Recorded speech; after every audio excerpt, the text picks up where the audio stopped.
Sind Sie? Noch eine halbe. Ihr habt ja jetzt ziemlich früh gedruckt von unserem Herrn seiner Beerdigung. Ja, okay. Ist das ein Scherz doch? Für dich bin ich immer noch der Herr Meichelbeck. Jawohl, Herr Metzgermeister. Schenkt mir auch gleich ein. Sofort, Herr Schuster, Herr Schuhmachermeister. Okay? Mir auch. Mit dem größten Vergnügen, Herr Zöllerer. Meistertitel gibt's bei den Kaufleuten nicht, gell? Geh. Nur nicht so schnappig sein, gell? Sonst bringt halt das Trinkgeld das Christkindl. Das ist eine freche Weise. Sowas. Oh, jetzt blasen Sie ihm den letzten Marsch, dem Herrn Unterbräu Xaver Bogenrieder, damit es ihm besser gefällt, da drunten. Mei, oh mei, spielen die halt wieder falsch. Das ist ja zum Weinen. Zum Lachen ist eine Beerdigung schließlich auch nicht da. Da, wohl bekommst du. Das hätte er sich vor 8 Tagen auch nicht gedacht, der Unterbrei. Ja. Sitzt da am Stammtisch beim Tarok, nicht wahr? Nimmt die Karten auf, sagt, ich spiel. Fällt über den Stuhl runter und aus was. Ja.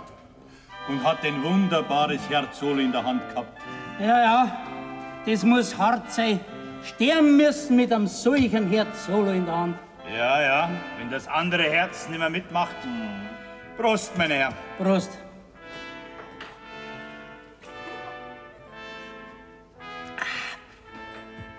Er hat's halt ein bisschen arg strapaziert, sein Herz. Tja, eigentlich müsste ja die Beerdigung in München drin sein. Wieso? Ja, weil er da fast mehr drin war wie bei uns in Burgberg. Man weiß schon warum, oder nicht? Da kann er jetzt allerdings nicht mehr hin. Na, Gott sei Dank. Das Geld möchte ich haben, was der nach München eingetragen hat. Da wird jetzt eine große Trauer sein bei seinen Freunden und Freundinnen. Auskennt hat er sich mit den Damen, der Herr Unterbreit, das muss man ihm lassen. Ich hab mir mal in Starnberg mit einer gesehen, wie es gerade ins Familienbad rein sind. Meine lieben Leute, ja Herrschaftszeiten, da war was da. Was du nicht sagst. Ja, von der Damenwelt, da hat er was verstanden. Brauchst du bloß seine Frau anschauen, die ist doch auch gut sauber. Ja. Hat ihm aber nicht gelangt. Die ganze Zeit hat ihn der Teufel in München drin gehabt. Also, ich wäre ehrlich zufrieden, wenn ich sowas Sauberes und Jungs daheim mit wie die Witwe. Ja, das ist oft so im Leben. Die schönsten Weiber fallen auf die größten Gauner rein. Woraus hervorgeht, dass die 3 Herren keine Gauner nicht sind. Du, gell? Merkt ihr was? Der Biermops, der bleckt uns. Was übrigens die Witwe betrifft, die Frau Wally Bogenrieder, so glaube ich, sie hat sich schon abgefunden, wenn mich nicht alles täuscht. No. Da ist einmal der Herr Bräumeister, nicht? Und dann der Postsekretär Schlegelberger. Und der gespinnerte Gymnasiallehrer Eichinger. Und nicht zu vergessen den Apothekerprovisor Körner. Prost. Prost. Ja, was ist denn da jetzt in der Tür?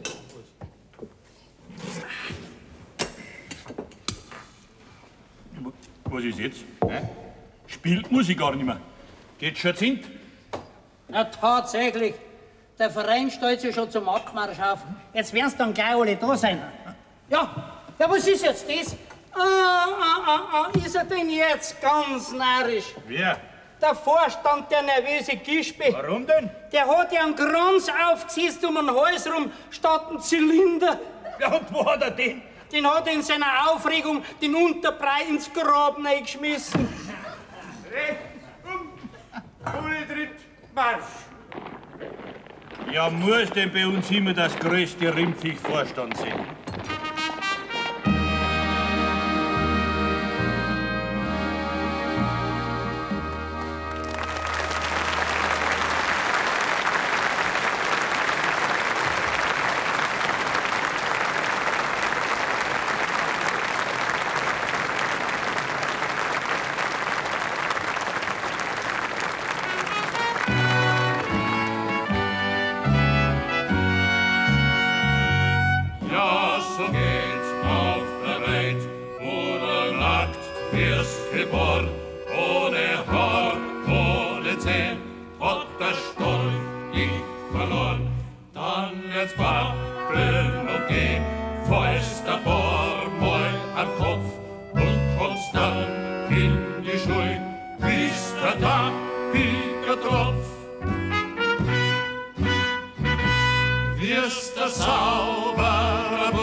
ist bald Freiheit vorbei, ist das Fieber am Leib, mit der Heiraterei wachsen Kinder anher, kostet Sorg und der Haus, das Gekalk von deinem Weib geht dann oft nimmer aus.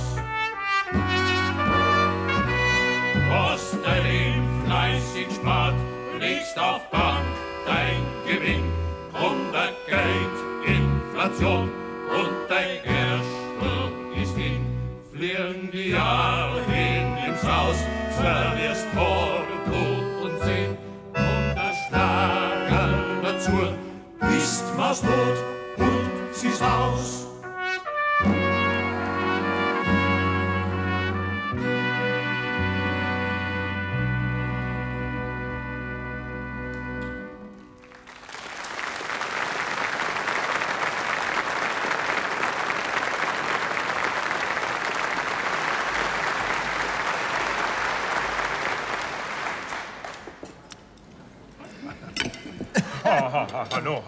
Hallo, das geht aber Schwein.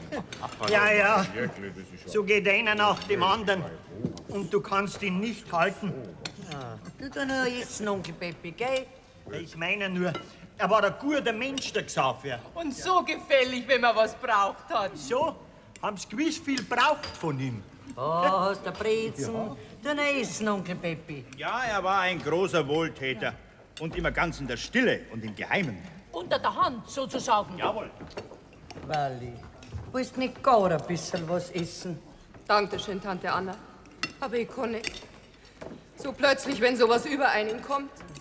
Fällt um und wie ich hinlaufe und ihn aufheben will, da schaut er mich bloß nur so sonderbar an und sagt noch Lola zu mir. Und war schon tot. Lola?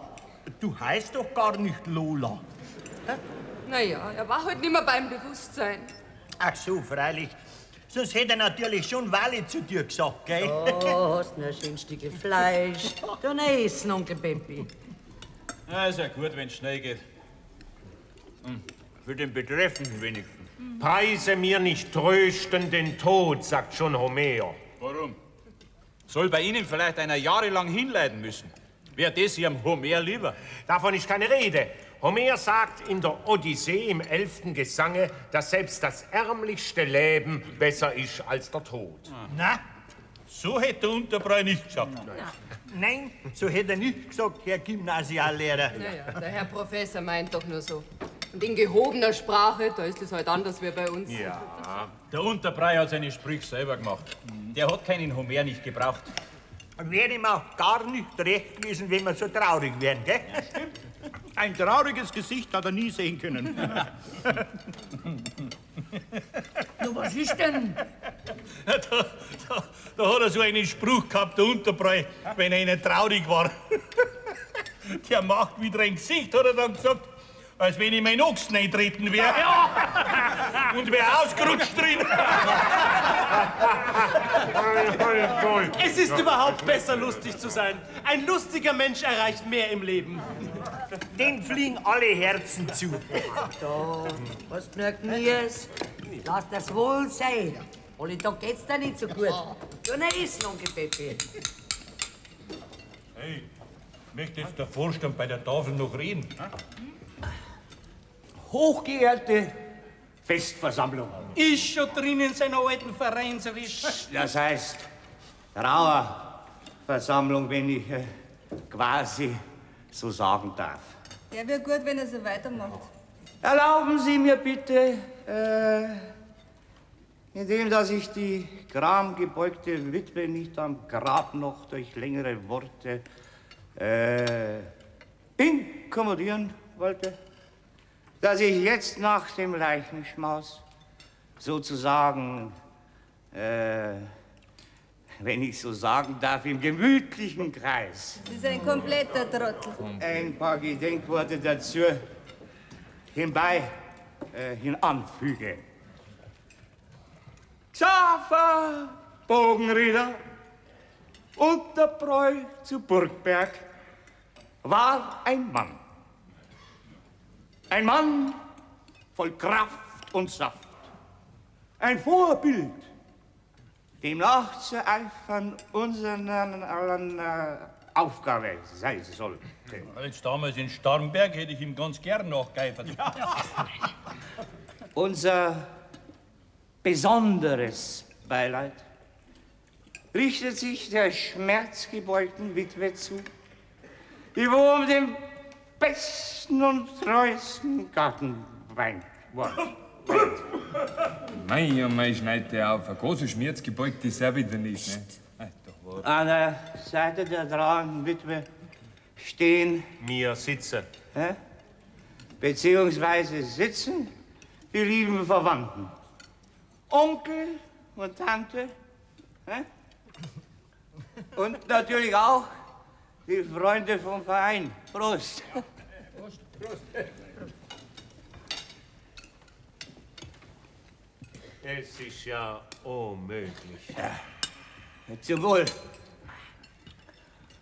Und so schmerzt es uns bis in die tiefste Männerbrust hinein, dass wieder einer entwichen ist. Hoppala. Nur gerade auf, Herrn Ditt. Entwichen ist für immer. Und wir können ihn mit aller Gewalt, ich meine mit aller Gewalt nicht mehr auf seinen richtigen Platz zurückziehen. Ja, sei so gut. So lebt denn wohl, du verblichener, entwichener, verblichener. Jetzt ist er ganz im Graben drin. Entschuldigt schon, man ist halt ein bisschen nervös, gell? Bissel ist gut. Leb wohl, Xaver. In tiefem Schmerz erheben wir den Krug mit deinem Gerstensaft und rufen dir zu. Mit gedämpfter Stimme. Schlammere Sumpf. Oh. Den kann man so lassen. Hat sie überhaupt gewinnt bei der Beerdigung? Hä? Ich glaube schon, es heißt hinunterklagen, herauf fragen. Ja, Fragen braucht ihr nicht mehr, die hat Auswahl genügend. Ne? Sehen Sie, nur ein Bier. Denke ich mir doch. Da. Magst du Ziegern? Onkel Peppi, tu nicht rauchen. Nein. Ein Viech war er schon, der Xaver. Weißt du es noch, wie einmal der Schneider Zinsel da herin-gesessen ist und hat so sparsam geschaut und sagt, wenn er an seinen Bauch hindrückt, dann tut's ihm immer weh. Richtig. Und der Xaver sagt zu ihm ganz kalt, Rimpfig, dann druck halt nicht hin.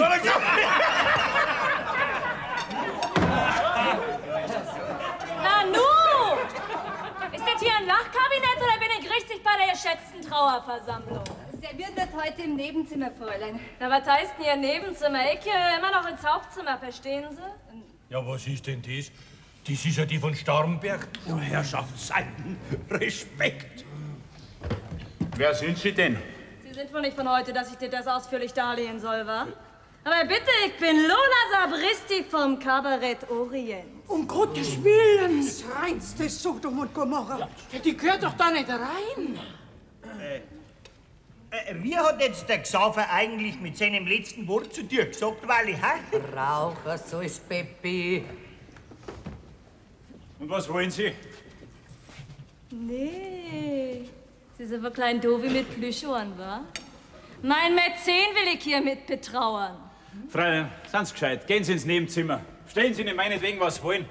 Ich komme dann später rüber und rede mit Ihnen. Jetzt habe ich keine Zeit. Nee, wie liebenswürdig. Meinen Sie im Ernst, Sie können mir hier abspeisen wie so einen neuen Tippelbruder? Tschüss. Wollen Sie überhaupt, Menschenskind? Sind Sie gestorben oder sind Sie etwa die trauernde Witwe?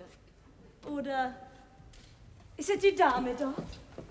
Bleib doch sitzen, Walli. Ich freue mich, dass ich Sie nur auch mal persönlich kennenlerne, wenn der Anlass auch traurig ist. Ich muss Ihnen mein Beileid ausdrücken. Wer den guten Xaver so gut gekannt hat wie ich, der weiß, was Sie verlieren. Dit war ein Mensch, der hat noch ein Herz gehabt für die Kunst und die Künstler. Mir ist jetzt noch ganz benommen von die Trauerkunde. Sie, Fräulein, wer hat Sie denn eigentlich eingeladen? Na, was heißt denn hier ingeladen? Wenn ihr nicht wollt, dass man einen Trauerfall von so einem guten Freund erfährt, dann dürft ihr nicht so eine ganze Protzenseite von Traueranzeige in die Münchner Presse aufgeben. Sie können sich meinen Schmerz vorstellen, als ich das lese. Und war vor ein paar Tagen noch so nett mit ihm beisammen. Aber nicht wie Rinnenzug. Ich bin ja nur leider zu spät gekommen, aber ein bisschen Abschied nehmen am Grab, das habe ich auch alleine gekonnt. Und einen Fliederstrauß habe ich ihm auch hingelegt als letzten Gruß. Wer sind Sie eigentlich? Da sagen Sie mal, wie steht's denn mit dem Gehör? No. Sagt ich nicht Lola Sabristi vom Kabarett Orient? Aha, Fach. Tänzerin? Oh, Solo oder Gruppe? Hey Junge, wenn ich schon Solo wäre, dann bräuchte ich nicht so einen ollen Onkel aus Burgberg zum Mäzen oder Dussel. No. Na, die Schatz. Der Herr Gymnasiallehrer scheint sich auch bewandert in der Kunst. Ja, wer Co, der Co. Rauch du. Ich sag Ihnen im Guten, aber zum letzten Mal. Sie gehen jetzt. Aha.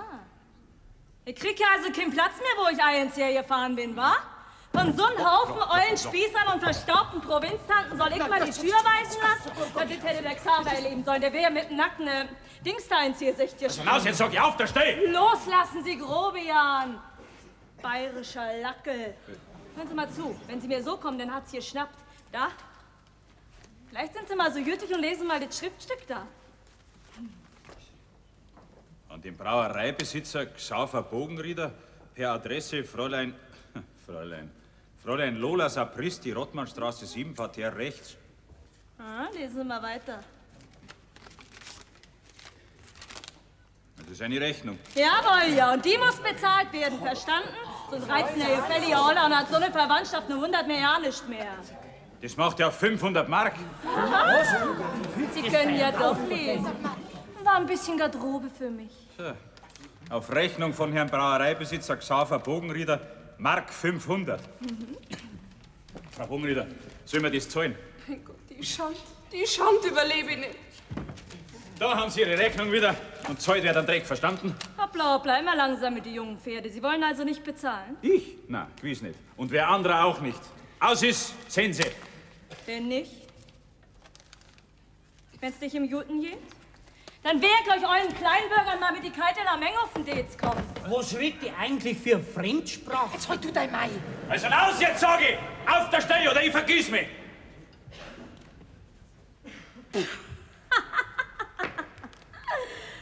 Wer wird denn weinen, wenn man auseinander geht, wenn an der nächsten Ecke schon anderer steht? Du nicht, Bubi, du nicht. So was wie dich nämlich noch nie mal geschenkt vom Weihnachtsmann unterm Tannenbaum. Tschüss.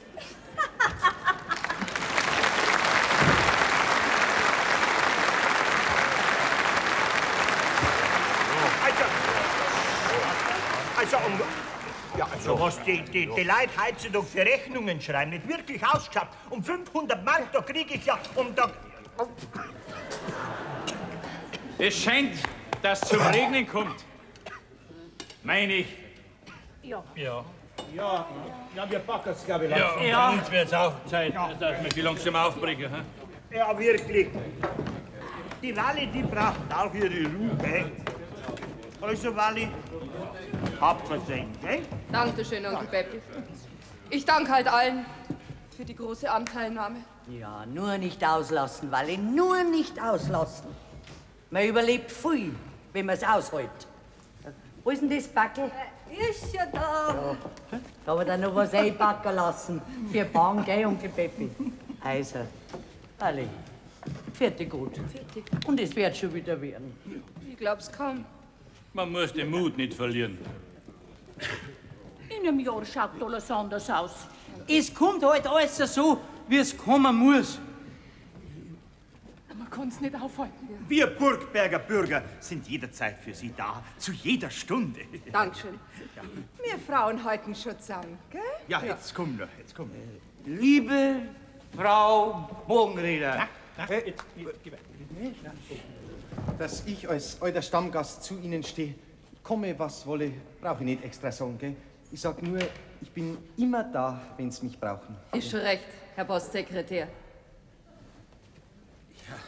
Gegen den Tod ist leider kein Kraut gewachsen. Sonst hätten wir Apotheker noch ein besseres Geschäft machen. Aber es geht so auch nicht, wahr? Wenn also irgendwas wäre, dann denken Sie nur an mich, Frau Bogenrieder. Dankeschön, Herr Professor. Wir alle, und besonders ich, stehen in dieser schweren Stunde wie ein Mann zu Ihnen. Also darauf, ich verlasse Frau Bogenrieder und ich sag das in meinem Fall mit besonderer Betonung, liebs Fraule. Wie ein Mann, Frau Bogenrieder, mir stehen. Danke. Meine Herren, ich möchte Ihnen noch was sagen. Wenn in diesem Fall jetzt wer zu stehen hat, dann stehe schon ich. Also, kommen's gut heim, Hallo. habe die Ehre, auf Hallo, Wiedersehen. hallo, hallo, Und hallo, wie gesagt, hallo. nein, nix, Hanno. Doch, Einstehen tue jetzt schon ich für den Unterbräu. Letter Geschwätz, Saudoms.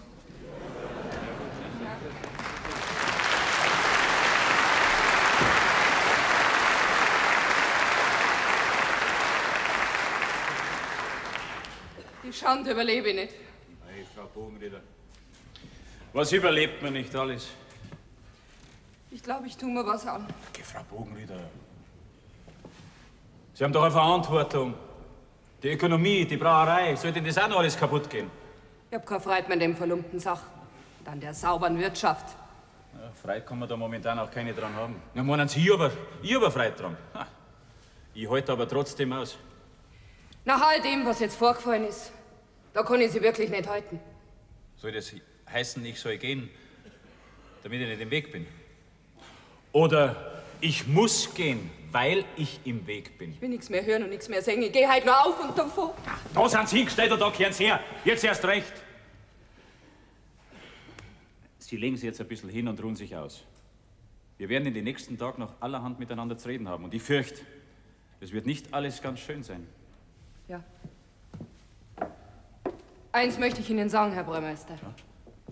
Machen Sie sich keine Hoffnungen. Ich mache mir keine Hoffnungen. Ich tue meine Pflicht und Schuldigkeit. Man weiß ja nicht. Gute Nacht.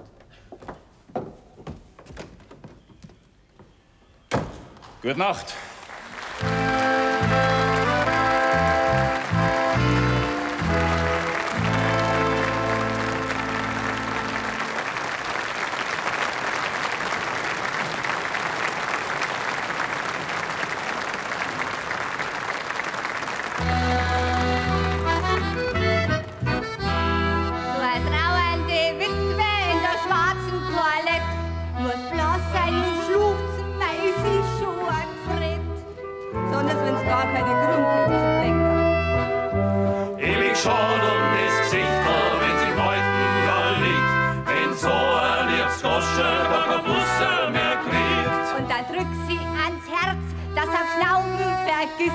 Ja, dann bist bei ihr der Kokel am Mist. Oft meint man wirklich, sie fangen gleich Gereno. Lieber Freund und Zwetschgenröster, frech sein musst als Witwentröster. Wer hat denn dazu erschneit? Witwentrösten ist erfreut. Die Brüder geben keine Ruhe, bis aus der traurigen, lustige Witwe geworden ist. Mein Lieber.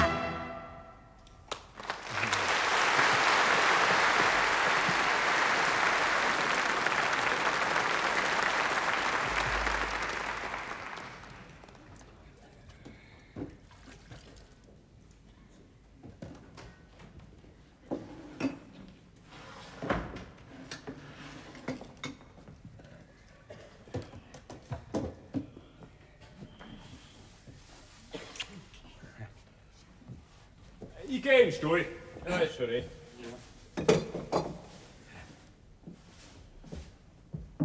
Sind Sie mal Haarschluss.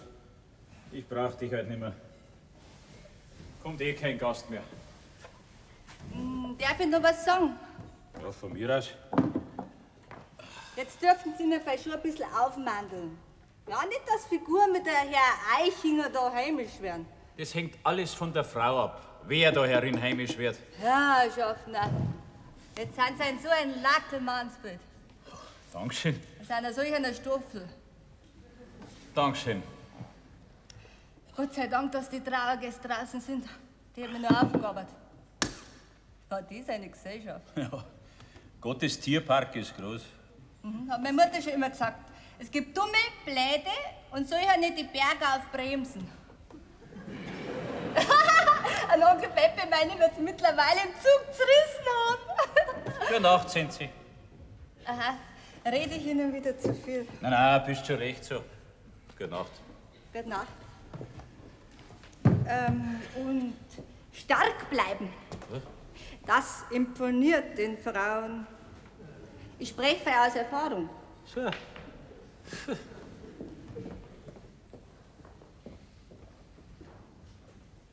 Ja, ja. Machen Sie sich keine Hoffnungen, Herr Bräumeister. Ich soll also gehen. Solange er noch gelebt hat, da wäre schon recht gewesen. Zum Jammern anhören, zum Vorweinen lassen. Und jetzt kann ich gehen.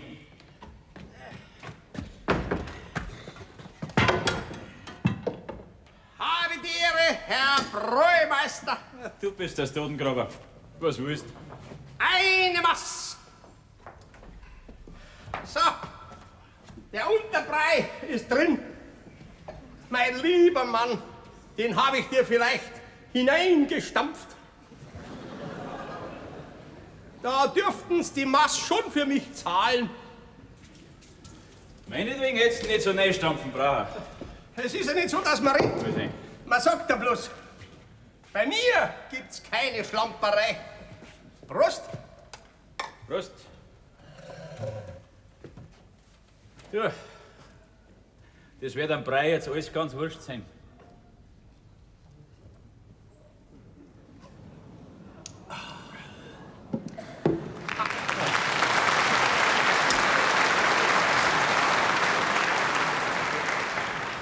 Aber nicht mir.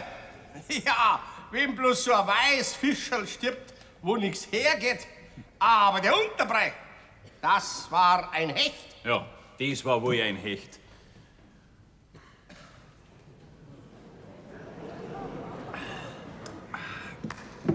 Es ist ja nicht so, dass man redet, man sagt ja bloß, das war halt wieder ein Hecht. Sterben in letzter Zeit sowieso lauter Weißfischerln.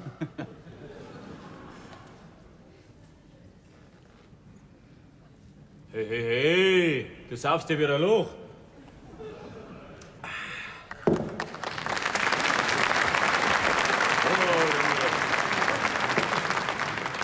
Wie viel haben Sie denn schon eingraben? Keinen. Ja, dann rennt's nicht mit. Das Geschäft macht durstig. Zahlen's noch eine Maß. Mein Lieber, das ist aber dann die letzte auf meine Rechnung. Wenn du weiter saufen willst, zahlst du das selber. Der Unterbreite hätte noch eine zahlt, wenn er gewusst hätte, wie ich ihn hineinstampf. Ich bin aber nicht der Unterbrei. Ah, das könnte aber leicht so werden. Leicht ist gut. Überhaupt geht dir das an Schmarrn an. Es ist ja nicht so, dass man redet, man sagt da bloß. Aber der Unterbrei, der hätte 3 Maß gezahlt.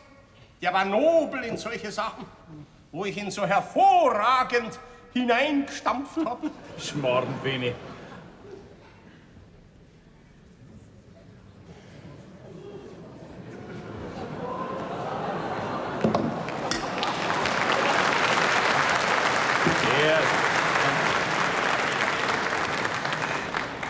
Es ist ja nicht so, dass man redet, man sagt da bloß. Hoffentlich macht euch keine Geschichten her. Okay. Ja, wer nicht der Erste, der wiederkommt bei der Nacht und einer wie der Brei gar, der ohne Reu und Leid hat fort müssen. Alt Weibergeschwätz. Und der Ritter Kuno? Weiß nicht der ganze Ort, dass er heut noch im Burggraben umgehen muss. Na ja, jetzt schneid ab, Totengraber. Und der Kreuzbauer, der ist mir selber leibhaftig begegnet. An denselbigen Abend, wo ich ihn eingraben hab. War der Weißfischl, gell? Hast ihn zu wenig gut eingestampft. Komm grad von der Arbeit, geh aufs Friedhofstor zu, huscht was an mir vorbei. Ich schau genauer, was der Kreuzbauer, den wo ich 2 Meter tief eingraben hab. Lieg noch weiter.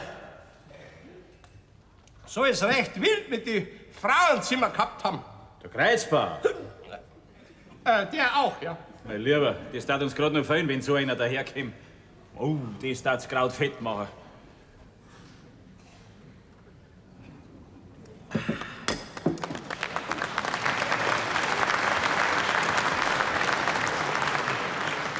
Zahlen Sie keine Maß mehr? Nein. Du langst. Dann geh ich.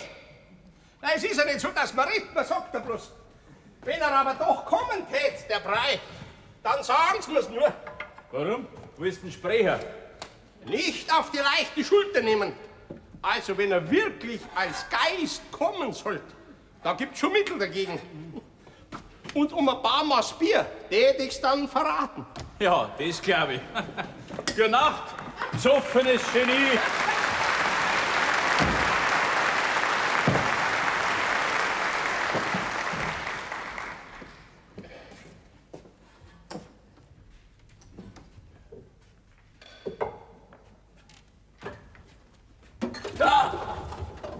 Ja, was hast denn? Was du? Bin ich erst erschrocken. Du bist der Sixter. Okay. Von mir erschrecken sonst nicht einmal meine Schafe. Krieg ich noch ein Kriegel Bier? Ja, freilich, guck dich her. Dankeschön.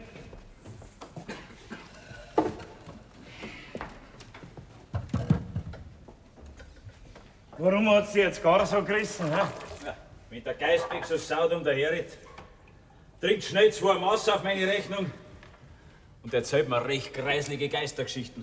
So. Der Totengraber. Zum Wohlsein. Wohlsein. War's eine große Beerdigung? Ja. Und? Wie tragt es die Bräuwitwe? Mei, die ist ganz durcheinander. Ich sag dir was, Wastel. Wenn's du's jetzt gescheit anpackst, dann kannst du unterbrei werden. Und ich sag dir jetzt auch was, siehst du's? Ja? Sie hat mir heute schon gesagt, ich kann gehen. Ja, das glaube ich schon. Aber genau das Gegenteil meint sie.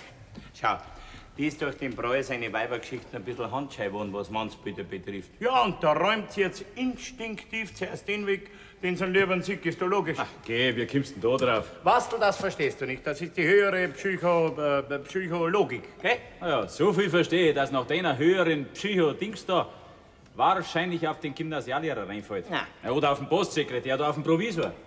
Du, wie die 3 heute schon um sie rumgeschlichen sind. Mei. Ja, das glaube ich gern. So eine saubere Frau ist nicht alle Tage frei, weißt du? Ah, schau, siehst du's. Ich hab's mir ja selber jahrelang nicht eingestanden. Und ich sag's heute auch nur dir, als meinem Freund. So gern wie ich hat die Frau sonst keiner. Das darfst du mir glauben. Aha.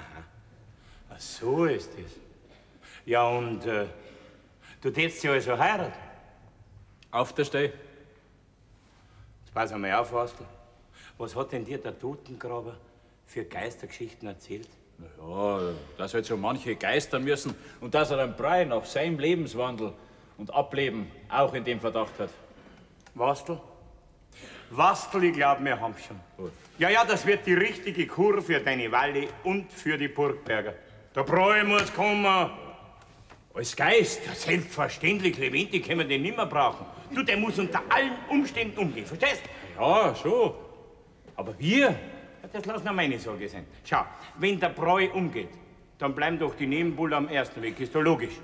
Ja, vielleicht. Ja, und wenn der Bräu umgeht, dann kannst du dich als Held ausweisen und das imponiert, das ist doch klar. Ne? Ja, soweit schon.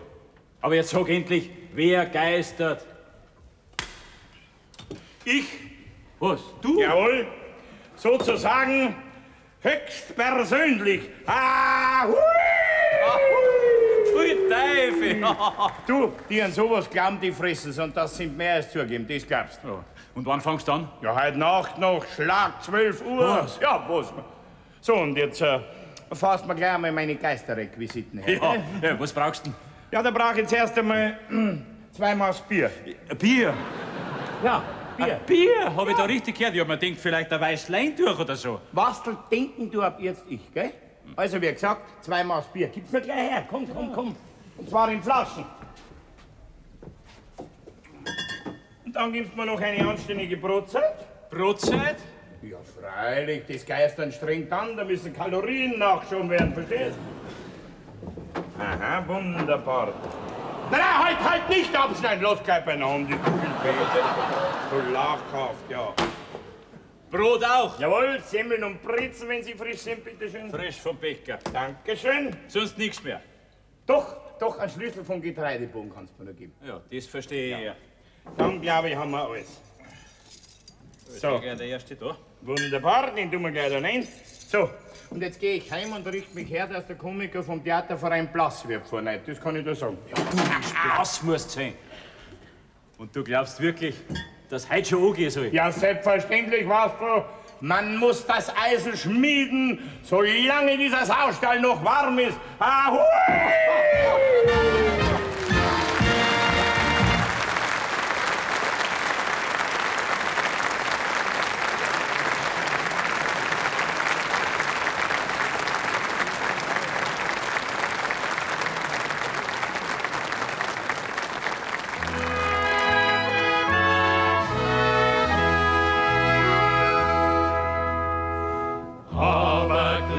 An die Leid.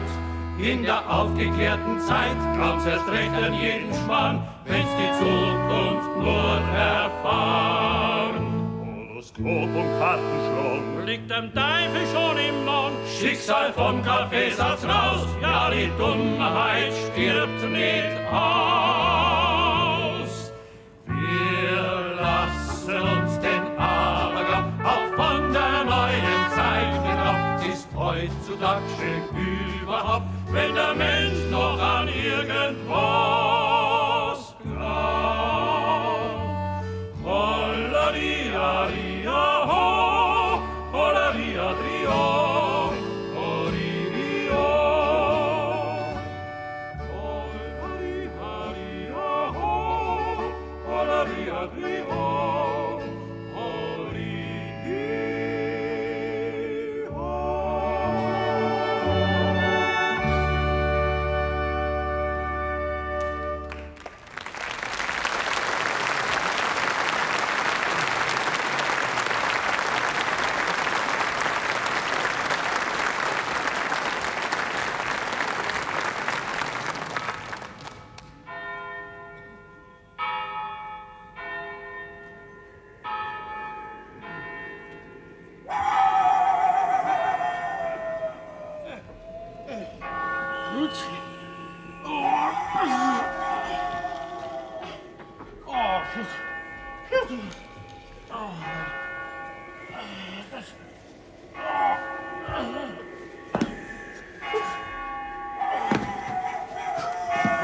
Du Hundsviech, du Kreisnix! Oh. Oh. Gott sei Dank, das haben wir geschafft. Puh. Gerade, dass ich über Stadel doch rübergekommen bin, hätte mir noch gerade der Hund bissen. Hundsviech, Kreisnix. So. Oh. Puh. Oh. Kein Bier hätte er mir zahlen. Der Breimeister, der Notige. Oh. 2 Maß, sagt er, zahlt er. Kann jetzt vielleicht sparen an beim Unterbrei. Hm? Ja, da schau her. So, da. Jetzt sind wir da rein. Hier, die Hosen. Ja, warte nur, Birschel. Dir versalzt sich schon den Geschmack an dem Breihaus. So, da. Aha. Da, schau her. Die weißen Knochen, die Beine hält man schon. So. Jetzt da. Ja, wird sich ja sowieso keiner rauftrauen, wenn's Geistern angeht. Aber sicher, ist sicher. So. Jetzt hab ich meine Kappe, muss ich nur so. Trupsen, das musst du da drin sein. Wo ist denn das? Die Mützen. Hab ich die verloren? War ja noch schöner. Ja, Trupsen. Dann hab ich noch jetzt die Haum. Da ist ja gar kein Haum da. Markus, jetzt hab ich die auch vergessen. Na, da ist ja. Hab schon. So, da. Jetzt werden wir das gleich kriegen. So, da. Wie heißt's jetzt in dem Bücherl? Das weiße Totenlinnen bedeckt nur kümmerlich das schwankende Skelett, sodass nur der grinsende Totenschädel. Halt auf Sachsen. Sachsen, die? Halt mal. Den hab ich jetzt vergessen. Da wird's jetzt ausbeißen mit dem grinsenden Totenschädel. Ja, was mache ich denn jetzt bloß?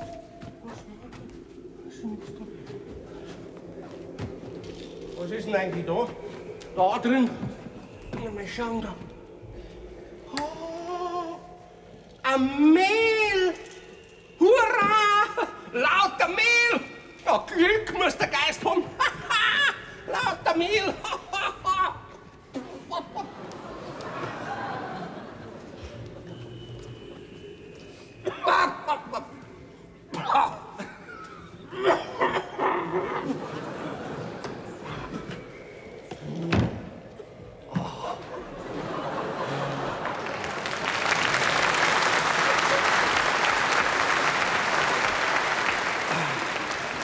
So, Herr Bräumeister. Du zahlst mir schon noch mehr wie 2 Mast. So, und jetzt fangen wir ein bisschen zum Geistern an.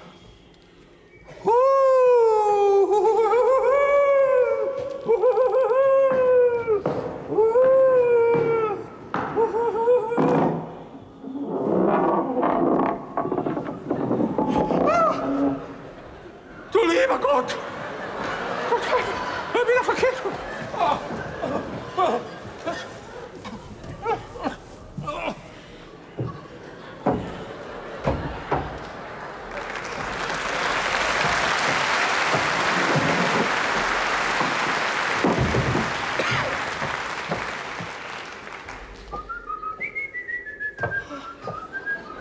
Der pfeift noch im Tod. Das ist ein eiskalter Geselle. Der hat ein Bier dabei. Lieber Gott, das ist der Brei. So. Und jetzt packen wir's. Ahoi! Ahoi!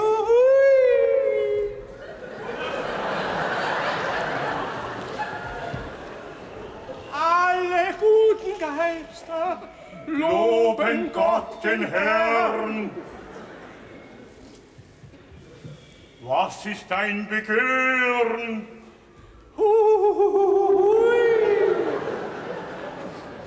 Ich geistere hier auf ausdrücklichen Befehl. Ich bloß so zum Vergnügen. Bist du überhaupt schon gestorben?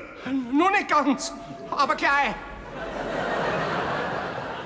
Aus welchem Geisterreiche kommst du somit? Gerade über Stadeldach vom Schuster Hirbling. Und warum hat deine Seele keine Ruhe? Mei, was halt so viel Durst hat, meine Seele.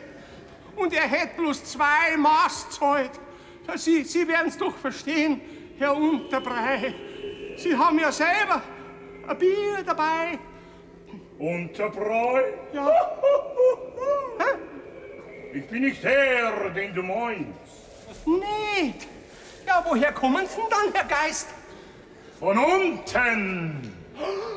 Heiliger Gott, das ist der Teufel selber. Was? Hilfe! Hilfe! Und so Da ist befehl denn ich... doch kein Weihwasser herum. So befehl ich dir, hebe dich hinweg, ehe es zu spät ist. Jawohl, Herr Teufel, zu Befehl, Herr Teufel, zu Befehl. Au! Ey, Schirr, Teufel, Teufel, Teufel. Was höre ich da? Du stässest dich an Irdischen? Nein. Du bist kein Astralerer? Durchaus nicht, Herr Teufel, durchaus nicht. Oh, ja, dann bist du ja ein Pazi. Nein, bitte, Herr Teufel, holen Sie mich nicht. Ich geister bestimmt nimmer. Wer bist du denn überhaupt? Hm? Entschuldigen schon, ich bin bloß der Totengräber Geisbeck. Au! Ui, das war aber eine komische Geisterhand. Ich verrate dir ein Geheimnis. Ja. Ich bin der Schäfer Sixtus. Na. Ja.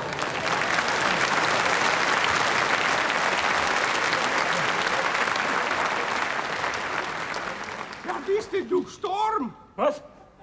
Wer hat denn den eingraben? Ja, nix eingraben. Du, und ich geistere hier auf ausdrücklichen Befehl vom Herrn Bräumeister. Verstanden? Ui. Und wenn du ein Wort von dieser Geschichte verlangst, Nein. dann war das nicht die letzte Watsche. Dann erschlage ich dich pfeilgrad. Nein. Oder was? Sind Sie, bist du wirklich der Schäfer Sixtus? Ja, Freilich, da schau her.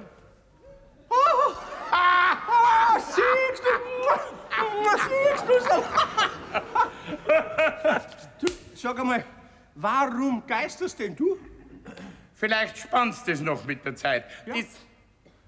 Du, ich habe jetzt nämlich gerade eine großartige Idee. Ja. Ja, du hilfst mir beim Geistern, ist doch logisch. Nein. Was? Mir gang's für heute schon. Du, geistert wird oder ich zeig dich an. Nein. Wegen Einbruch, Hausfriedensbruch, Vortäuschung einer abgeschiedenen Seele, Störung der ewigen Ruhe und so. Bittchen, hör auf. Ich tue ja alles, was du willst. In Ordnung. Aber du, sag mal, wie geistert man denn? Hä? Ja, gibt's da Regeln? Ja, freilich gibt's da Regeln. Ah. Jetzt pass mal auf. Ja. Jetzt stellst du den Kürbis da drüben, da hinten unter das Fenster. Komm, geh weiter. Den Kürbis da drüben unter das Fenster? Ja. Wann gerade jemand draufschauen will. Wann gerade jemand draufschauen Ja. geht, ja. Und dann, glaube ich, lassen wir den Geist von diesem Unterbrei. Ja. Ja, du, den lassen wir ein paar Säck fahren. Das rumpelt so schön. Ja, das rumpelt so schön. Da lassen wir ein paar Säck fahren. Das rumpelt so schön. Aufladen. Aufladen.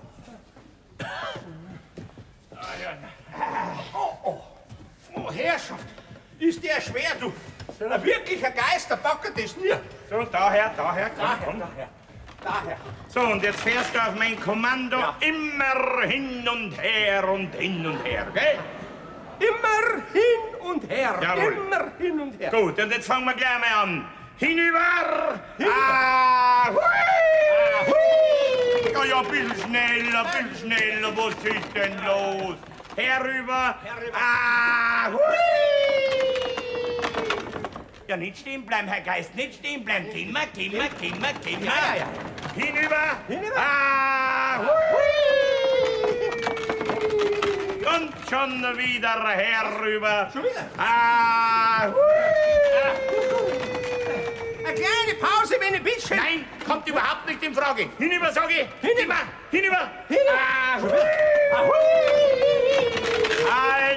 Halt.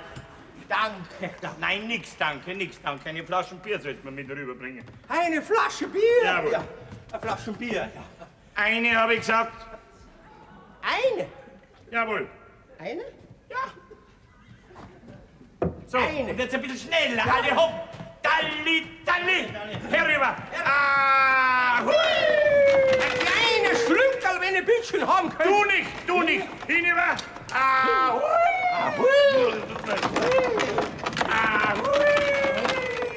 Und wieder herüber.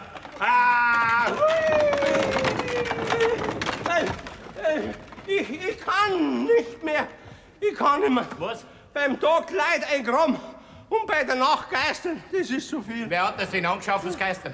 Hinüber, oder ich zeig dich an. Nein. Auf geht's. Mir trifft gleich der Schlag. Na bitte wenigstens ein wirklicher Geist. Ja, dann kannst du dich selber eingraben. Herüber.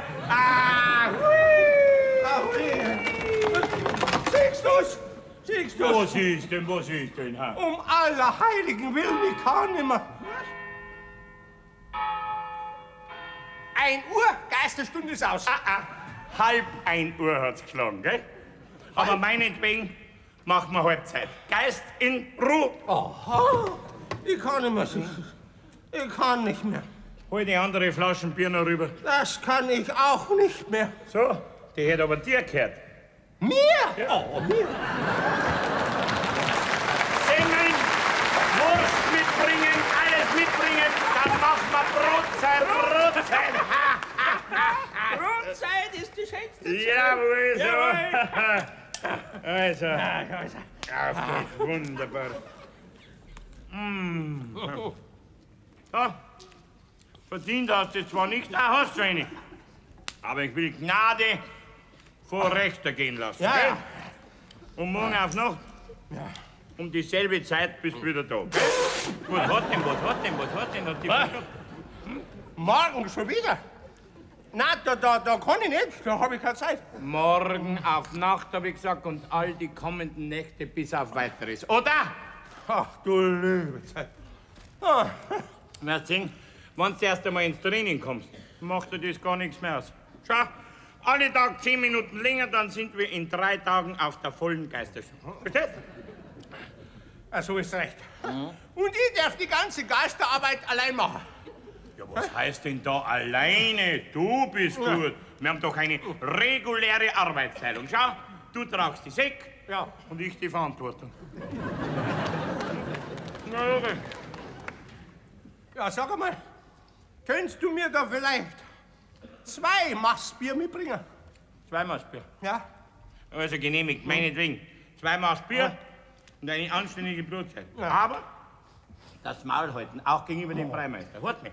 Für 2 Maßbier und eine Brotzeit, da schweige ich wie ein Grab. Ja, das müsstest du eigentlich kennen, gell? Halt dann, Prost, Herr Kollege! Prost, Herr Kollege!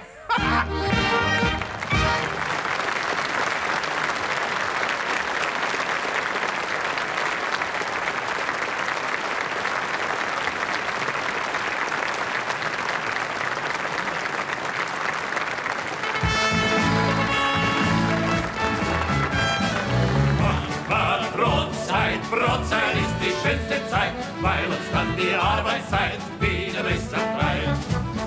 Mach Brotzeit, Brotzeit ist die schönste Zeit, alles freut sich weit und breit, endlich ist vorbei. Ein Ringball und ein Bier, der Stadtmann nimmt der Geist, ja, die freit sogar ein Geist. Mach Brotzeit, Brotzeit ist Gesang so frei, weil uns dann die Geisterei wieder frei darf sein.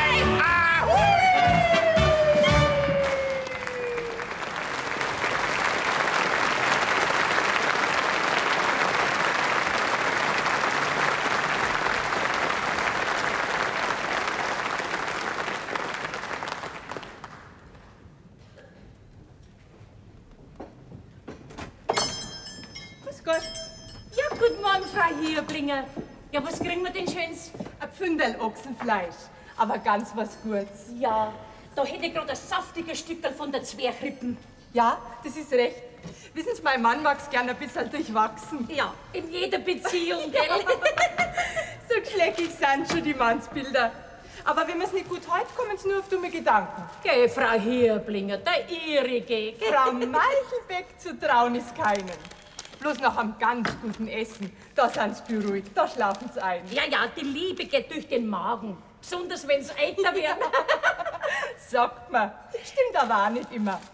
Schauen Sie, der Unterbräu, der hätte doch wohl genügend gutes Essen daheim gehabt, oder? Der hat doch nirgends genug gekriegt. Aber alle Schuld rächt sich auf Erden. Da haben Sie recht.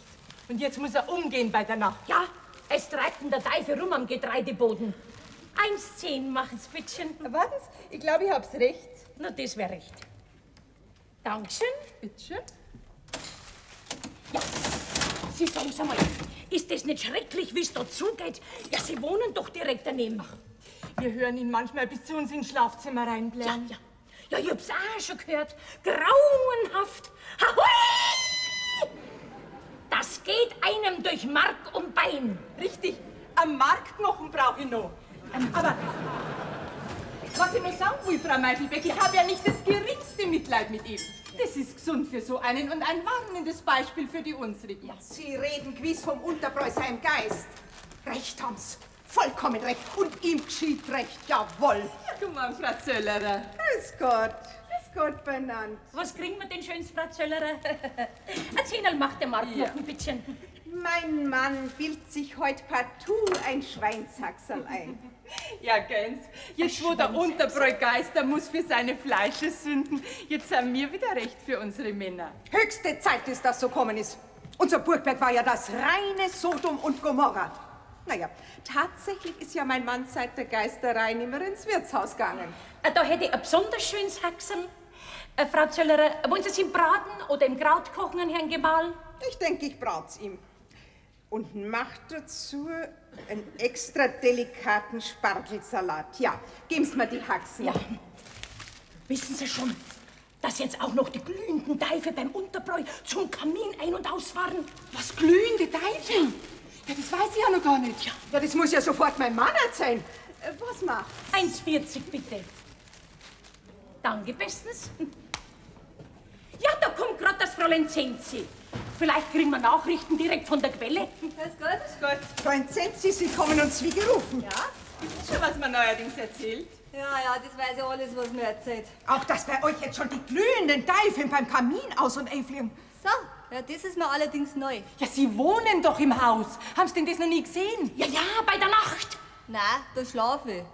Ja, aber hören müssen Sie es doch, das furchtbare Rumpeln jede Nacht. Ja, und die entsetzlichen Schreie. Ahui! Mei, ich höre halt nicht so gut wie die Damen. Was kriegen wir denn schönes, Fräulein Zinzi? Nix, die Leber für morgen möchte ich abbestellen. Weil die Abonnement ist jetzt leider auch ausgehen. Natürlich, die Männer essen jetzt alle daheim. Vielleicht erwische ich für mein Mandal auch noch einen Spargel. Zur Zwerchrippen passt er doch genauso, oder? Spargel passt immer. So ein Spargel kriegt der Herr Hirblinger. Da wird er sich aber freuen. Watschen kriegt er jetzt nimmer.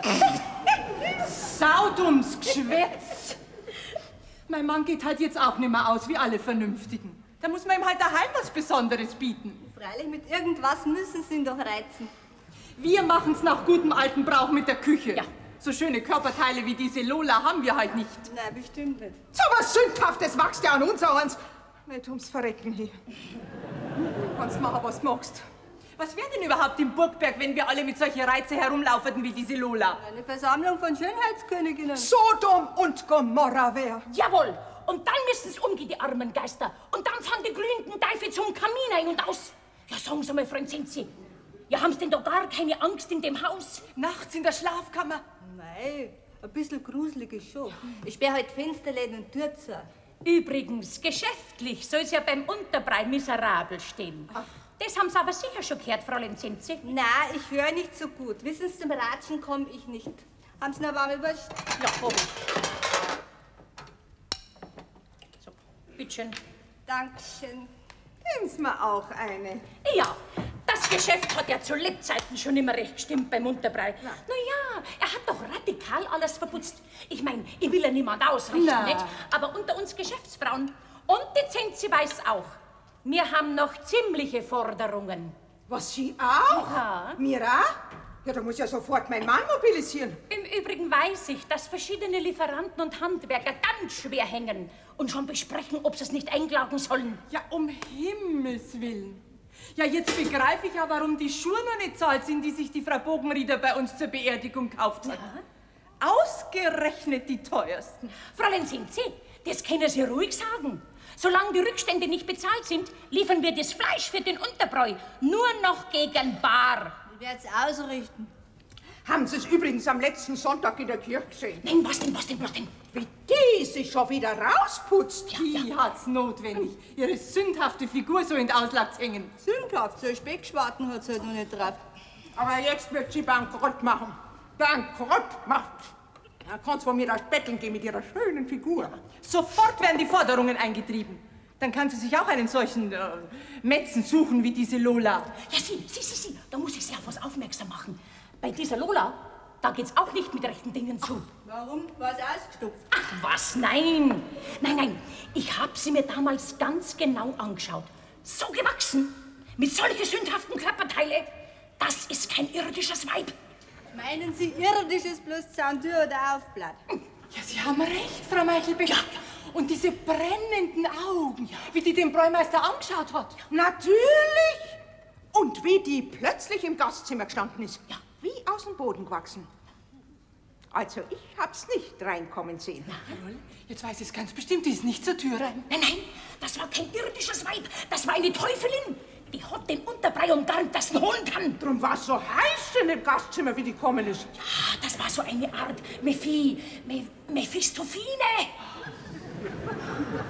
Ihr lauft ganz kalt über den Buckel runter. Und jetzt ist sie dabei, wenn der Unterbräu geistert. Ja, horchen's doch einmal hin bei der Nacht. Wie tut der Schrei? Ahui! Ja, das ist ihre Stimme, ich kenn's ganz genau. Sind die auch noch im Tod beieinander? Pfui, Teufel. Grüß Gott! Ja, grüß Gott, Herr Geisbeck. Herr Geisbeck, Sie kommen uns gerade recht. Warum? Braucht eine von den Damen eingraben? Gottes Willen, freveln's nicht. Was kriegen wir denn, Herr Geisbeck? Eine gute Brotzeit tät Not. Eine Brotzeit. Gerade habe ich die alte Feistlin eingraben. Lauter Weißfisch und kein Hecht mehr seit dem Unterbrei. Aber Hunger macht's doch. Ja, Unterbräu sagen's. Ja. Gerade deswegen, wegen sein Umgehen, wollte man Sie was fragen.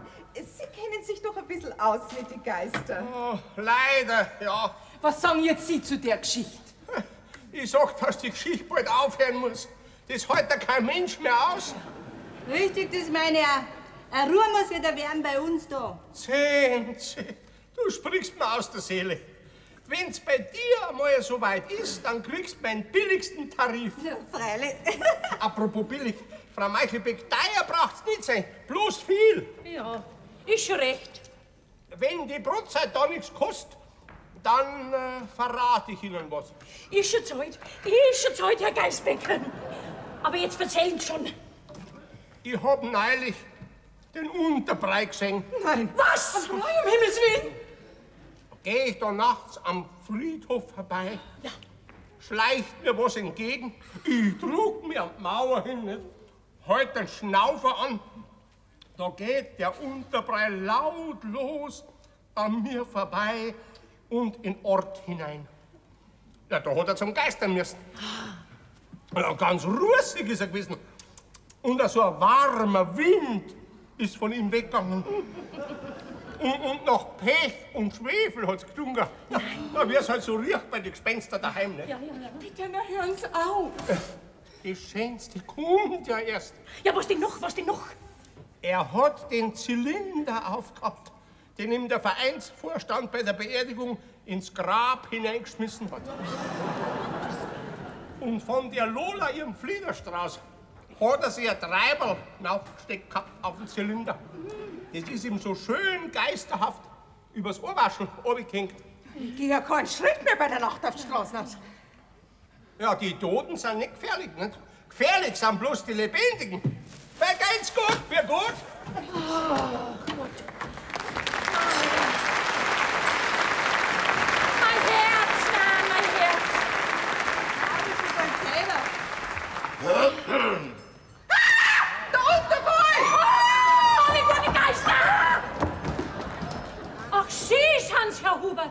Na Gott sei Lob und Dank. Ja, spinnen die Hähne, spinnen die. Ich bin ganz Burgberg narrisch geworden. Dass Sie aber ausgerechnet auch noch Fliederstreißel am Zylinder haben müssen, Herr Kaminkehrer. Ja, weil mir's der Geisbe gerade vorhin geschenkt hat, von der Stauden am Friedhof. Der Totengraber. Freilich.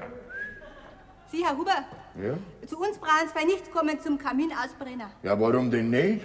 Das machen wir beim Unterbrei, die kleine Teufel. Jede Nacht kostenlos. Blöde Weiber, blöde.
Guten Morgen, Frau Bogenritter. Guten Morgen, Zenzi. Mei, haben Sie das Frühstück selber gemacht? Ja, ich hab nicht schlafen können. Ja, ein Wunder. Das ist heute Nacht wieder zugegangen da drum. Jetzt tut er mir schon langsam Leiterbrüll. Wenn ich ehrlich bin, Zenzi, ich kann kein Mitleid mit ihm haben. Wenn's mir nicht ums Geschäft wäre, dann könnte er von mir aus nur jahrelang geistern. Ja, dann könnten Sie ja noch jahrelang nicht schlafen. Oh, das bin ich gewohnt. Früher hab ich nicht schlafen können, wenn der Mann fort war. Und ich hab gewusst, mit welcher Gesellschaft und mit was für Frauenzimmer da so rumzieht und das Geld verputzt. Tja, und heute kann ich nicht schlafen, weil er geistert. Heute aufs Schlafen, der hätte jetzt beinahe was vergessen. Der Herr Provisor Klein hat ein Schlafmittel rübergeschickt und einen Brief. Ui, schau, wie aufmerksam. Ja. Schauen wir mal, was er schreibt. Sehr verehrte Frau Bogenrieder. No. Wenn ich auch in letzter Zeit wegen Arbeitsüberlastung... Für der und Arbeitsüberlastung, der dreht 5 Pillen am Tag. ...nicht zum alten lieben Stammtisch kommen konnte, so denke ich doch in Treue an Sie und sende Ihnen ein Spezialschlafmittel, das ich mit viel Liebe für Sie zusammengestellt habe. Mit Liebe? Hoffentlich ist was anderes auch noch drin. Sehen Sie, jetzt gib doch einmal Ruhe. Gerade in dieser schweren Zeit wird ein tiefer Schlaf für Sie sehr wichtig sein. Mit den allerbesten Grüßen, Ihr Bonifaz Körner, Apothekenprofessor. Bonifaz heißt der. Das gönn ich ihm. Übrigens.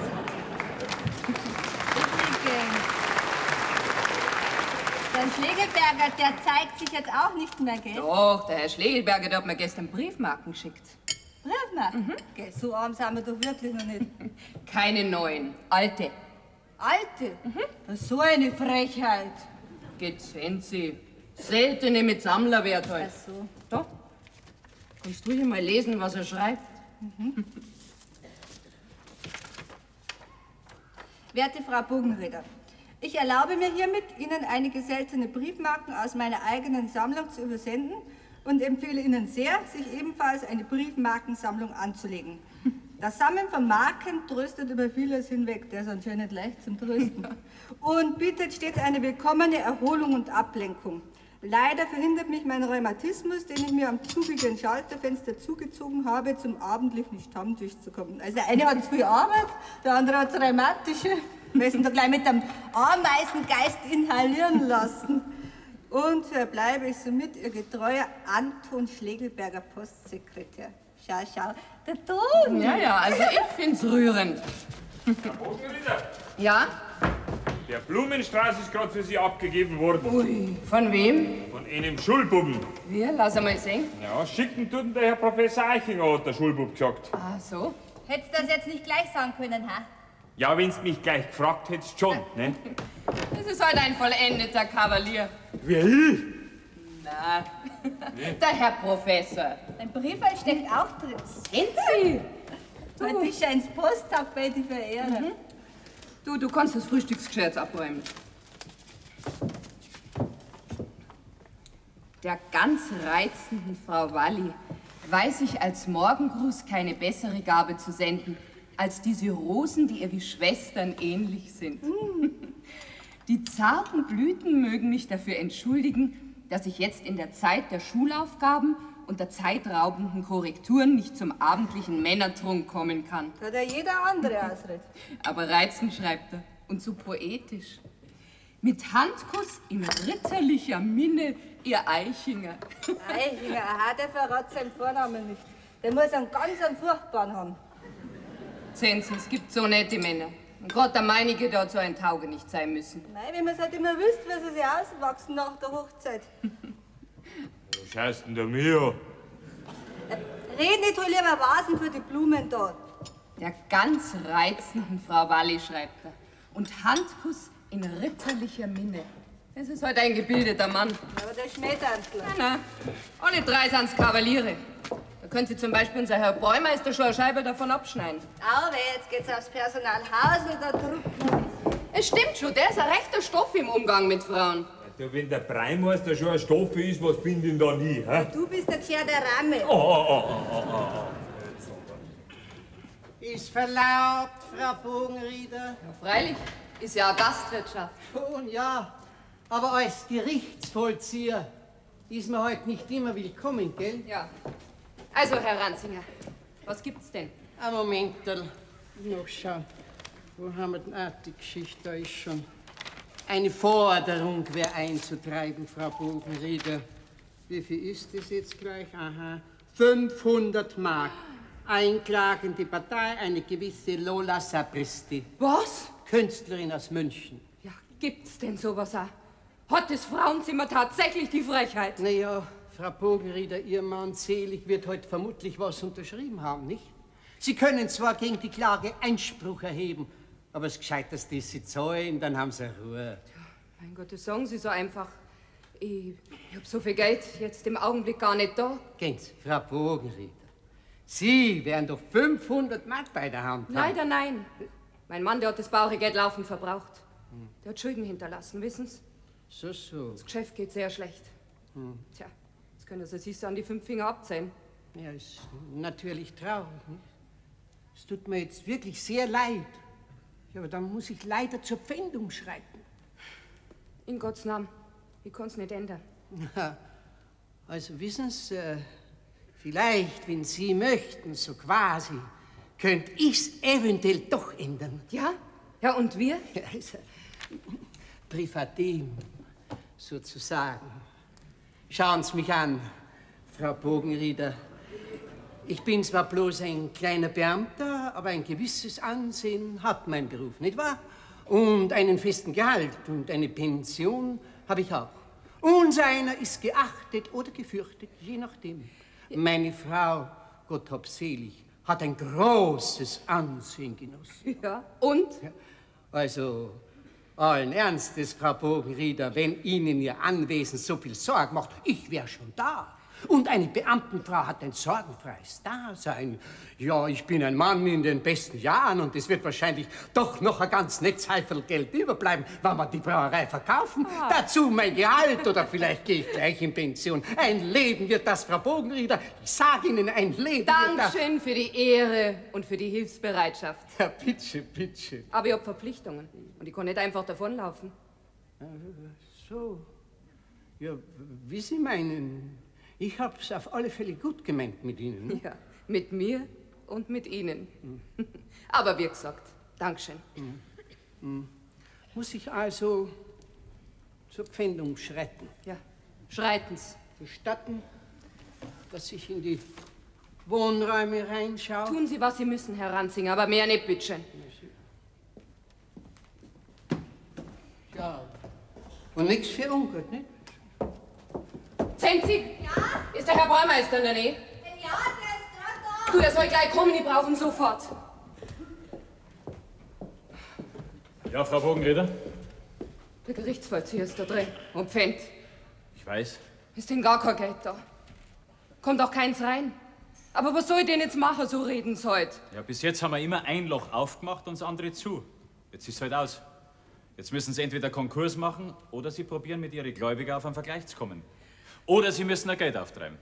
Wenn es heute nur die 500 Mark wären, dann müsste ich schon ein bisschen weiter. Ja, aber wo soll ich's denn hernehmen? Sie haben doch gute Freunde, wie man sieht. Ach so, meinen Sie. Naja, als Kavaliere haben sich die Herren jedenfalls erwiesen. Ja, dann werden Sie sich vielleicht auch noch als Helfer erweisen. Dann fehlt ja nichts. Sind lauter Herren in gut bezahlten Stellungen. Ja, und Sie meinen, ich soll jetzt einfach einen um die 500 Mark bitten. Leihweise. Das ist ja kein Schand. Sie, da sehe ich gerade den Körner gehen. Soll ihn gleich rein? Na, Moment, nicht so schnell. Meinen Sie wirklich, der Körner wäre der Richtige? Oder vielleicht doch lieber der Herr Schledelberger? Oder der Herr Eichinger? Also ich an Ihrer Stelle tät alle drei fragen. Na sehen Sie, wer es am liebsten tut. Herr Professor. Ja? Die Frau Bogenrieder hätte Sie gerne einen Augenblick gesprochen. Ja, gern. Herrschaft, jetzt haben Sie mich direkt überrumpelt. Und ich wollte mir's doch zuerst noch... Noch überlegen, gell? Das sollen Sie ja gerade nicht. Ja, ich möchte wissen, ob es heute am meisten... Sehen Sie, ich hab jetzt keine Zeit und keinen Kopf für Küche, sie soll es machen, wie es mag. Pass mal auf, du springst jetzt mal schnell rüber zum Postamt und zum Gymnasium und sagst dem Herrn Schledelberger und dem Herrn Eichinger, ich müsste die Herren heute Vormittag noch ganz dringend sprechen. Aha, mach ich. Guten Morgen. Guten Morgen. Guten Morgen, Herr Professor. Sie haben mich rufen lassen, Frau Bogenrieder. Durch mich setzen Sie ja bitteschön. Ganz zu Ihren Diensten. Bitteschön, Herr Körner. Nehmen Sie doch Platz. Ja, schöner Tag heute, gell? Und Sie selber schauen aus wie's blühende Leben. Tja, was ich sagen wollte. Ach, übrigens vielen Dank für die Schlaftabletten. Das war wirklich sehr lieb. Ach, die Kleinigkeit. Wissen Sie, der Schlaf, das ist die Hauptsache. Der Schlaf erhält die Frauen jung und hübsch, gell? Ja. Was kann ich denn noch für Sie tun, schöne Frau? Herr Professor, Sie haben doch damals am Beerdigungstag zu mir gesagt, wenn einmal irgendwas wäre, dann sollte ich nur an Sie denken. Ist mir eine Ehre. Also kurz und gut, ich bin in Verlegenheit. Und bräuchte zur Überbrückung, also ich meine leihweise, 500 Mark. 500 Mark. Leihweise? Ja. Ach was, dann habe ich also doch richtig gesehen. Dann war das der Gerichtsvollzieher, der vorhin da rein ist. Ja. Soll das heißen, dass Sie keine 500 Mark mehr im Haus haben? Nicht im Haus und nicht auf der Bank. Ja, gibt's denn das? Hä? Pardon, ich meine, das verändert natürlich die Situation vollkommen. Aber wieso denn? Liebe Frau Bogenrieder, ich bin natürlich nicht vermögend. Ich kann da leider nicht so, wie mein Herz vielleicht möchte. Ich muss mich auch mal selbstständig machen. Man will ja nicht ewig Provisor bleiben und eine Apotheke kostet ein Heidengeld. Sie verstehen doch. Oh ja, ich verstehe Sie jetzt sehr gut. Wegen Ihrer Selbstständigkeit haben Sie mir wahrscheinlich auch die Schlafmittel da geschickt. Aber ich bitte Sie, die paar Mark, das hat doch keine Eile. Ein netter Kavalier sind Sie. Bei Ihnen, da möchte ich nicht einmal ein paar Pfennig schuldig bleiben. Oh, nehmen Sie Ihr Schlafmittel wieder mit. Vielleicht finden Sie eine reiche, schlaflose Frau. Aber Frau Bogenrieder... Sonst nehmen Sie es heute selber. Wer schlaft, der redet nämlich nicht dumm daher. Bitte? Guten Morgen. So ein Lumpen, so ein Scheinheiliger. Senkst, da geht einfach mal der Wind her. Wenn die Brüder merken, dass eine Frau nicht das Geld hat, auf das wohl spitzt. Sag einmal, Zensi, hast du jetzt schon wieder gehorcht? Nein, gehört. Ich meine, mitgehört, zufällig. Ich wollte Ihnen sagen, dass der Schlegelberger und der Herr Eichinger bald kommen. Ja, gut. Den Herrn Professor sehe ich gerade weggehen. Und? So, der Lars, jetzt haben wir schon. Da wäre die Liste der gepfändeten Gegenstände.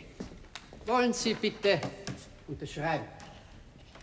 Nein, die Liste, die gehe ich mit Ihnen noch mal genau durch, Herr Ranzinger. Kommen Sie mit in die Küche. Jawohl. Habe die Ehre? Bitte. Habe die Ehre? Ich gebe Ihnen auch gern was zu lesen. Oh. Sie, Frau Bogenrieder, ich hätte vielleicht schon ein Sparbuch. Oh, mein Zensi, du bist eine gute Haut, aber du brauchst dein Gespart selber. Okay. Wenn ich daran denke, dass der Hausel vielleicht auch bloß da drauf spitzt, wie der Provisor auf dem Unterbrot. Sind nicht alle Männer so. Das wird jetzt gleich zeigen, wenn der Herr Schlegelberger und der Herr Eichinger kommen. Ein Münsterwein Kaffee zum Aufmuntern. Na, Dankeschön. Nein. Oder ein Schnapsal. Dankeschön. Ich bin wunschlos glücklich. Ja, so schauen sie aus. Aber den Hausel, den packe ich jetzt. Hä?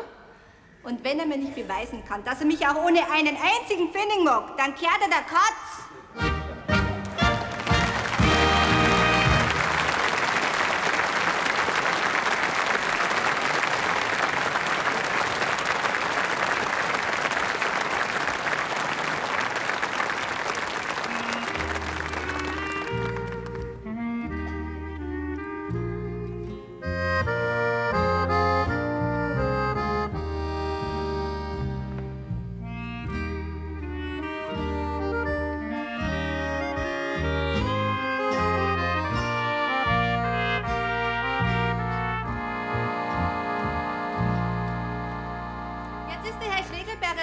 Liebe Frau Bogenrieder, direkt vom Schalter weg komme ich zu Ihnen.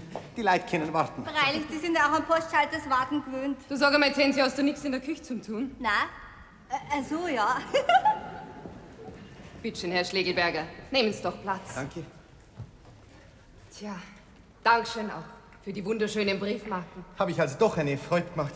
Ja, ich kann nur sagen, legen Sie sich schön langsam eine Sammlung zu. Das lenkt ab und wir könnten dann auch ständig in Austausch bleiben miteinander und ich könnte Sie beraten, gell? Ja, sicher, Herr Schlegelberger, sicher. Bloß im Augenblick, da habe ich leider größere Sorgen. Ich bin in einer Notlage. Notlage? Verzeihung, doch nicht etwa finanziell? Genau. Der Gerichtsvollzieher hat bei mir gepfännt. Der Zieher, ja? Sprechen Sie es nur aus. Ja, jetzt muss ich dumm fragen, sind Sie denn nicht... So dumm ist es gar nicht gefragt. Aber ich bin wirklich nicht vermögend. Das haben Sie doch sagen wollen, oder? Ach du lieber... Ja, das ist aber dumm. Das ist es. Ja, da werden Sie sich also zunächst einmal keine Briefmarkensammlung anschaffen können. Wissen Sie, das kostet nämlich schon auch ein Geld. Leider keine Briefmarkensammlung, Herr Postsekretär. Dann hätten Sie demnach auch keine Verwendung für meine seltenen Marken. Sie wissen schon, ein Sammler reißt sich sowas schwer vom Herzen. Ja, nur keine Angst, Herr Postsekretär. So, haben Sie Ihre Briefmarken wieder zurück. Pappen Sie sich's hinauf auf Ihr Herz. Guten Morgen, meine Allerschönste. Oh. Pardon, störe ich? Nein, ganz im Gegenteil, Herr Professor. Der Herr Sekretär wollte im Moment gehen. Ich? Ja, freilich. Wenn Sie also keine Verwendung für die Marken... Habe die Ehre, Frau Bogenrieder. Habe die Ehre. Habe die Ehre. Habe die Ehre. Bitte schön, Herr Eichinger, nehmen Sie doch Platz. Danke. Auf Ihren Ruf hin bin ich mit Amors Flügeln zu Ihrem Haus geeilt. Da bin ich. Hoffentlich wollen Sie nicht auch Ihre Rosen wieder mitnehmen. Meine Rose wieder mitnehmen? Wieso? Ich verstehe nicht. Ach so. Ach, Sie Schätze. Hanno, Sie haben ein Späßle gemacht. Also wie Ihnen das steht, meine Allerschönste. Aber ich bitte Sie, meine Rose wieder mitnehmen. Sie wissen doch, schenkt man sich Rosen in Tirol.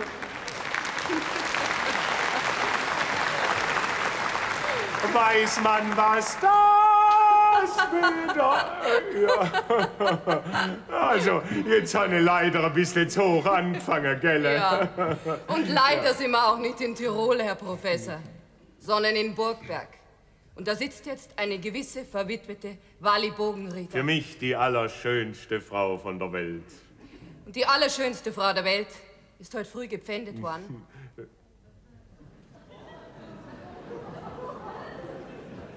Wie? Was pfändet? Hanno, also Sie reden doch nicht im Ernst. Doch, vollkommen. Und deshalb brauche ich Ihre Hilfe, Herr Professor.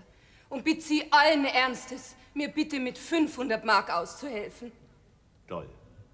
Also, das ist ja toll. Und unter solcher Umständen wagen Sie es noch, mich anzupumpen? Nachher machen Sie bankrott und bringen mich um eine sauer verdiente Groschen. Ja, aber haben Sie denn damals nicht gesagt, Sie stehen wie ein Mann zu mir? Jawohl, wie ein Mann zu einer Frau steht, die er heiraten kann. Aber Sie bilden sich doch nicht etwa ein, dass ich als Erzieher der Jugend eine Frau heimführe, auf der die Schande eines Bankrotts liegt. Ja, Herrschaft, was kann denn ich dafür, dass mein Mann so ein Lump war? Schon Homer sagt, welche Klage erheben die Sterblichen wider die Götter? Jetzt hören Sie mal mit Ihrem Homer auf. Jetzt zahlt man meine 500 Mark gar nicht. Im Namen des humanistischen Geistes muss ich ersuchen, dass Sie Ihre ungebildeten und beleidigenden Äußerungen unterlassen. Ah, da schau her. Das ist also Ihre ritterliche Minne. Ich kann Ihnen nicht helfen und damit basta. Sie sind ja nur der Allerfeinste. Aber das hätte ich mir ja gleich denken können. Leute, die das Maul so voll nehmen und solche Sprüche reißen, die haben nur selten was taugt, wenn es drauf ankommt. Hanno! Und wenn Sie jetzt nicht schauen, dass Sie rauskommen, dann schreiben Herrn Breimeister, der schmeißt die nämlich dann aus. Hanno! Sie, feiner Herr, Sie! Hanno, also das sind ja Proletarier, Sie, das sind das. Doch haben Sie Ihre Rosen aus Tirol! Aua!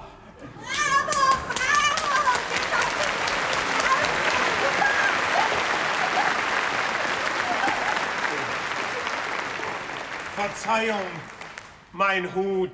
Wie heißen Sie eigentlich mit Vornamen? Odysseus. Warum? Ach, na ja, also das ist ja... Aua!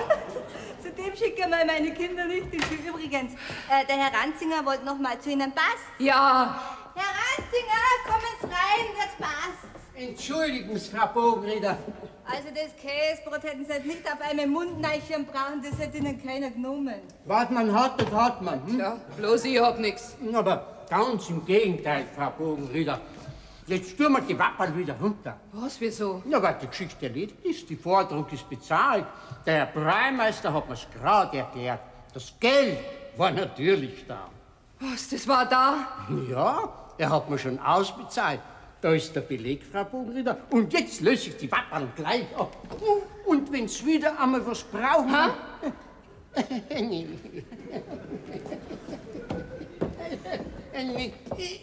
bin schon ganz... Ich bin halt schon ganz durcheinander. Der Herr Breimeister sagt, er hat Zeit. Zenzi? Ja? Du hol mal Herrn Schöller einmal her.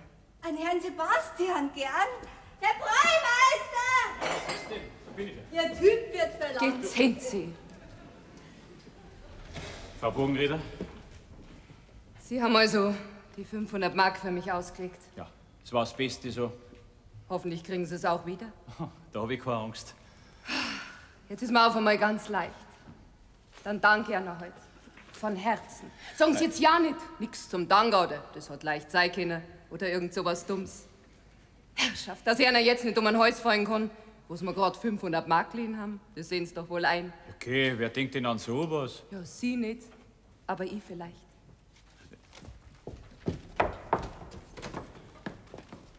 Was sagen Sie denn jetzt?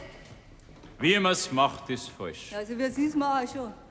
Ja, Schabzeiten, wenn Sie warten wollen, bis Ihnen die Frau um den Hals fällt. Also, ihr Geister, der Unterbräu nur wirklich.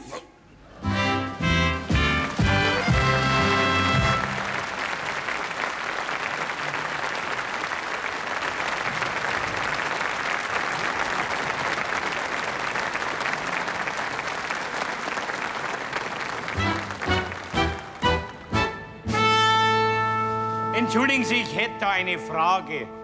Sind Sie schon einmal ein Geist gewesen? Nicht? Ja, dann können Sie ja gar nicht mitreden.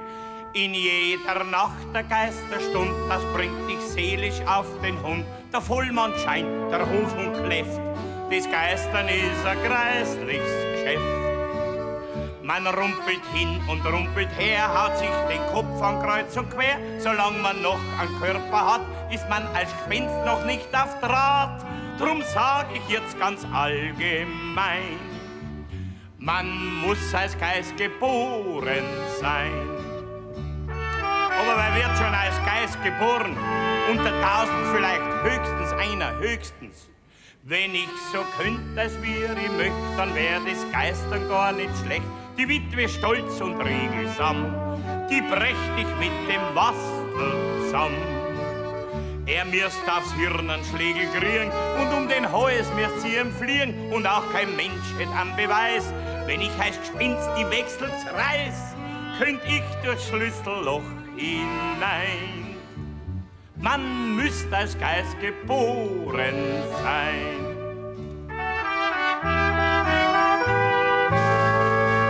Weil sonst stirbst als Geist, das glaubst.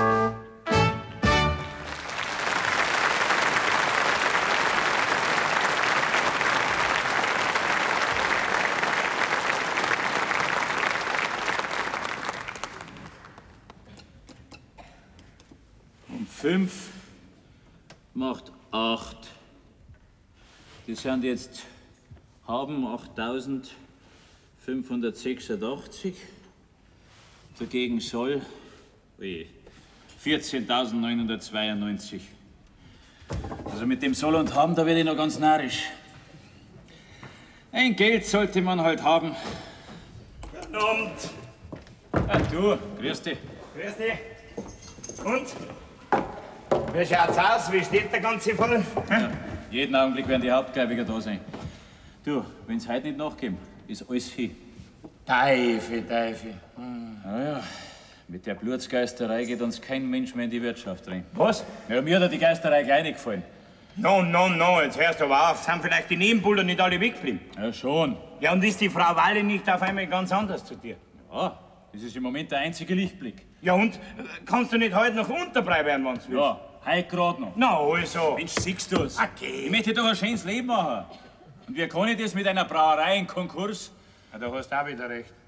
Ja, und wann kommen denn die Herren? Ja, jeden Augenblick. Auf 8 Uhr sind sie angemeldet. Was, auf 8 Uhr schon? Ja, da wird's ja schon finster. Was?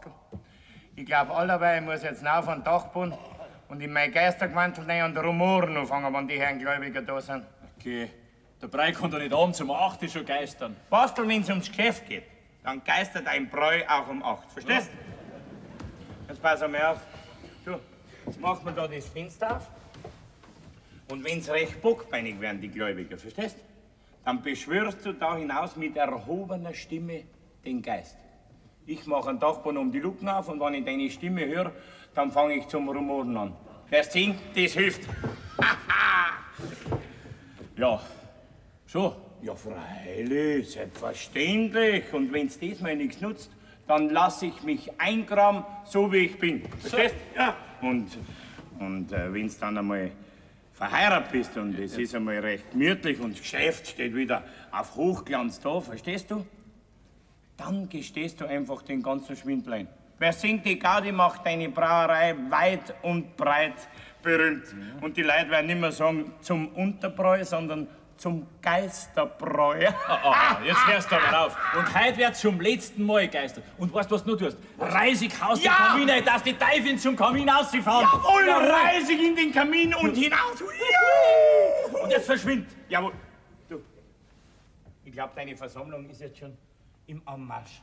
Also, Kopf hoch und die erhobene Stimme nicht vergessen, gell? Okay, jetzt flieg hoch. Was? Die erhobene Stimme. Lassen Sie sich bitte. Guten Abend, die Herren. Ja. Grüß Gott. Grüß Gott, Herr Doktor. Guten Abend, Herr Bröcker. Darf ich bitten, Platz zu nehmen, die Herren? Ja, setzen wir uns. Frau Buchmüller, die Herren sind da. Ja.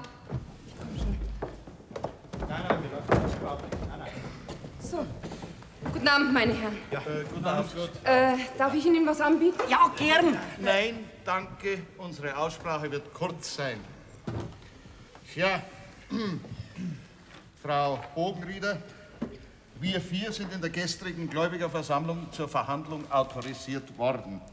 Als Rechtsberater und voraussichtlicher Konkursverwalter kann ich meine Mandanten beim besten Willen nicht raten, ihre Gegenvorschläge, die uns der Herr Bräumeister überbracht hat, anzunehmen. Tja, das Risiko ist zu groß. Ich sehe nur die Möglichkeit eines Konkurses. Ja, dazu hätte ich doch eine Frage, Herr Doktor. Bitte. Ist die Brauerei so weit gekommen, weil sie sich nicht rentiert hat? Oder weil der verstorbene Unterbräu, sagen wir mal, ein Verschwender war? Ich denke, darum handelt es sich hier nicht. So, denken Sie. Da denke ich ganz anders. Wenn mir das eine stimmt, dass der Betrieb ganz einfach unrentabel ist, dann haben Sie recht. Stimmt aber das Zweite, wäre Ihr Vorgehen eine große Dummheit. Was für Töne! Wenn Sie uns Zeit zur Sanierung lassen, ist es doch für alle Beteiligten eine Chance. Ja. Zeit zur Sanierung? Ja, wie lang? 3 Jahre, das langt, wenn das Anwesen wieder ordentlich bewirtschaftet wird. Und wer bürgt uns dafür? Ich. Das können Sie in kürzester Zeit erleben. Tja, also, der Vorschlag klingt an sich logisch und die fraglichen Beträge sind ja nicht so gewaltig, dass die Herren von heute auf morgen darauf warten müssen. Na, so ist es nicht. Ja, wär noch schöner. Na, das ist der Grund nicht, warum wir da sind. Ja, aber da wäre dann noch diese saudumme Geistergeschichte. Ja. Ihr Haus ist durch diese unheimlichen Gerüchte so im Verruf. Wer sagt, dass es nicht auch künftig von der Bevölkerung gemieden wird? Ja, die Geisterei. Reden wir doch mal offen, meine Herren. Es muss ja geistern. Was? Ja, glauben Sie denn, dass ein Verstorbener seine Ruhe finden kann, wenn er mit ansehen muss, was er durch seinen Lebenswandel da alles angerichtet hat? Das ist doch der helllichte Aberglaube. Ja, heißen Sie es meinetwegen, wie Sie wollen. Haben Sie vielleicht unter diesem Haus gewohnt? Unter diesem Dach? Wenn es jede Nacht zum Rumpeln angefangen hat? Haha! Da möchte ich doch gleich den Geist des verstorbenen Unterbräu als Zeugen anrufen! Jawohl! Als Zeugen anrufen! Was da? Packen wir's.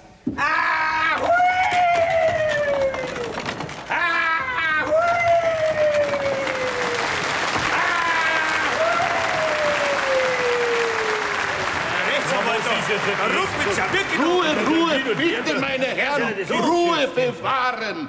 Also mach's doch wenigstens ein Licht! Wahrscheinlich Versicherung. Oh, wo ist denn der Hirblinger? Der Hirblinger, der. Hier! Au! Seid ihr noch alle da? Feigling! Na, was sagen Sie jetzt? Ja, unglaublich, unglaublich. Ja, schließlich lebt man doch im 20. Jahrhundert. Ja, unser Dachboden liegt halt noch im 19. Also nochmal, war die Verschwendung, die Verschwendung von ihm dran schuld? Oder die Unrentabilität der Brauerei? Also ich bin im Stand und gehe in den Geisterraum auf und zitiere den Bräu als Zeugen Um her. Gottes Willen, na, bleiben Sie da und lassen Sie ihn drum. Ich meine, gar so Unrecht hat der Herr Bräumeister nicht. Die Wirtschaft ist doch immer ausgezeichnet gegangen. Natürlich, recht hast, Michael Becker. Natürlich. Ja, und an dem derzeitigen Geschäftsgang, da sind wir nicht ganz unschuldig. Ich meine, wenn wir als die Spitzen von der Bürgerschaft gar nicht mehr reingehen, dann braucht es uns nicht wundern, wenn die anderen auch wegbleiben. Und außerdem kann man das leisten, dass ich einer bedürftigen Witwe, einer so reizenden, charmanten Frau. Oh. Nein, ich meine, dass ich der die paar Notschalen, da dieses bisschen Geld auf 3 Jahre überlasse. Schließlich bin ich ja kein Flickschuster. Ja, ich glaube auch, man könnte über eine Stundung reden. Ja, vorausgesetzt, dass sich die Frau Bogenrieder einen richtigen Wirtschafter anschafft. Ja. Sie werden mit mir bestimmt zufrieden sein, meine Herren. Flickschuster? Ja, sag's dir, jetzt stinkt einmal erst. Überhaupt ist bloß meine Frau dran schuld, die hat gesagt, ich soll rübergehen, weil die Schuhe noch nicht zahlt sind. Da haben Sie Ihr Geld für die Schuhe, Herr Hirblinger. Damit wenigstens Sie Ruhe haben vor Ihrem Hausgeist daheim. Sehr liebenswürdig, Herr Bräumeister, sehr liebenswürdig. Das muss jetzt aber gleich meiner alten... Ich mein, eigentlich könnte ich ja jetzt gehen, oder? Wenn Sie erklären, dass Sie keine Forderung mehr haben gegen den Unterbräu,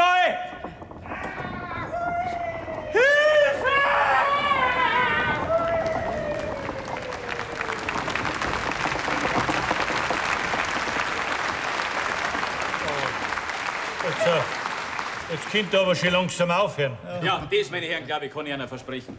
Wenn wir eine ordentliche Abmachung unter Dach und Fach bringen, dann war das heute zum letzten Mal. Ach so. Na, Herr Rechtsanwalt? Ja, nach diesem Meinungsumschwung und bei Beachtung aller sonstigen Versprechen denke ich, ich könnte eine neue Vereinbarung ausarbeiten. Ja, nichts anderes. Ja, so ist's. Ja, also dann bitte ich Sie, liebe Frau Bogenrieder, dass Sie nächste Woche zur Vertragsunterzeichnung in meine Kanzlei kommen. Dankeschön. Vielen Dank, meine Herren. Ich weiß, Sie tun mir einen ganz großen Gefallen, aber Sie werden es auch bestimmt nicht bereuen. Ja, ich darf mich dann gleich empfehlen. Ich habe noch eine andere Verpflichtung. Auf Wiederschauen, Frau Bogenrieder. Dankeschön. Wir Wiederschauen. sagen auch gleich gute Nacht. Sie werden müde sein, denke ich. Müde? Ganz im Gegenteil. Jetzt lebe ich doch erst wieder richtig. No, so ist recht. Und wenn's nach 3 Jahren nicht ganz klappt, dann kommt's auf 5 auch nicht drauf an, gell? Dankeschön. Ja. Für mich hat der seinen ganzen Zucker gefressen. Also, Wiederschauen, die Herren. Herr Bräumeister. Und nochmals vielen Dank, gell? Nichts, danke. Geht's gut, Ja. Sie, sagen Sie mal, wie macht man das eigentlich? Hä?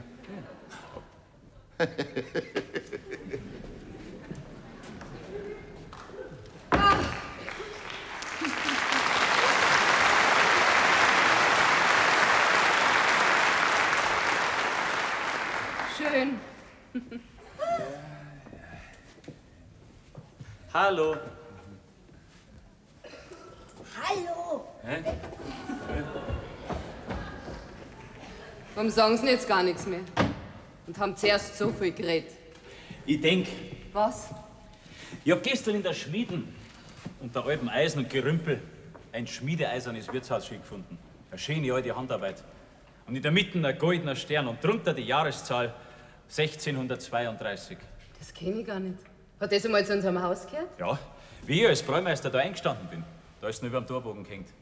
Aber kurz vor ihrer Hochzeit, da hat der Bräu gesagt, man soll das alte Klump nicht mehr raushängen. 300 Jahre ist der Stern über dem Haus gewesen. Und er hat ihn weg. Naja, seit der Zeit ist eigentlich kein guter Stern mehr über dem Haus gewesen. An was Sie sich noch alles erinnern. Auch wie ich da hergekommen bin? Ja, damals vor 10 Jahren, wie es bei uns eingezogen sind. Da sind sie da bei der Türe, da in der Mitte sind sie gestanden. Blut, jung und ein bisschen hilflos. Ein blaues Kleidl haben sie angehabt. Was? Das wissen Sie noch? Ja, ich glaube, ich weiß noch alles von den 10 Jahren. Jedes Wörtel und jeden Schnaufer, den sie in meiner Nähe gemacht haben. Ja, und wie ich da so das erste Mal mit einer gestanden bin und sie sind so frei und jung vor mir gestanden. Im blauen Kleid. Ja, da hat's mir einen Riss gegeben. Und in derselben Nacht noch habe ich mir vorgenommen, ich gehe. Wegen dem Riss. Ja. Aber ich bin halt dann doch geblieben. Ach so, ist das Reisen wieder vergangen. Im Gegenteil, Ärger ist geworden. Aber wie ich dann gesehen hab, dass der Bräu sein Jungsein-Leben so weiterführt, als hätte er nie geheiratet. Und sie sind rumgeschlichen, immer stiller und mit traurigen Augen. Da hab ich mir gesagt, Wastel, da bleiben musst und wenn's drauf gehst. Jetzt können Sie auf einmal reden. Und ich hab Sie eigentlich oft für einen rechten Stoffel gehalten. Besserer Stoffel als wie ein Windhund. Ja, weißt du, das ist wirklich viel, viel besser. Ja. Bloß was, ich weiß nicht, ist das ein Freier oder er? Das ist die Zinsi. Hey, Zinsi! Hinter Reihe schon Böher.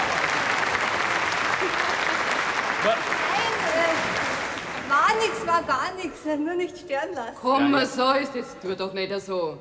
Der Wastel möchte was von dir. Der Wastel, ja sofort was. Was soll's denn sein, Wastel? Herr Bräumeister, eine Flasche Shampoos? Ja, später vielleicht. Aber jetzt holst du erst einmal den Stern, den ich gestern aus der Schmieden vorgebracht habe. Den hab ich schon geputzt. Ja, umso besser. Gleich bringen. Wir legen jedenfalls auf Eis. Was, den Stern? Nein, den Shampoos. Ich möchte den Stern wieder raushängen lassen. Ja, das tust. Mei. Jetzt sind auf einmal 2 Sterne da. Und ich hab gemeint, das ist bloß einer. Jetzt muss ich halt morgen fortfahren. Was? Zu meiner Mutter, wegen die Papiere. Bis alles beieinander ist bis zur Hochzeit. Es soll doch jetzt wieder richtige Ordnung sein beim Unterbrei. Hast recht, Wally, fahr. Ein paar Wochen sind ja keine 10 Jahre. Da ist er, der Stern. Aber was da bloß ist, wirklich die Feuerwehr.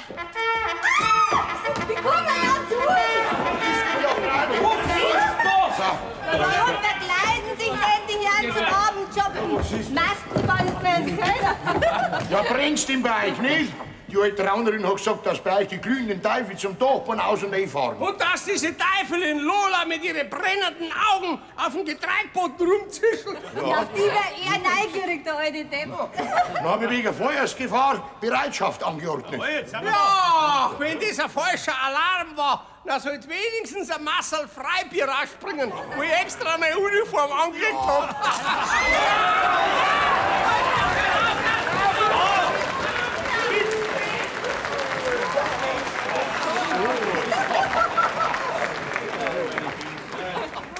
Jetzt sag's einmal gescheit. Geistet der Unterbrei gar nicht? Ah, dieser Geist. Hört auf mein Kommando ab heute. Aufpasst. Geist des verstorbenen Unterbräu, lass dich noch einmal hören. Ja, verrick. Hey, Geist des verstorbenen Unterbräu, lass dich noch mal hören.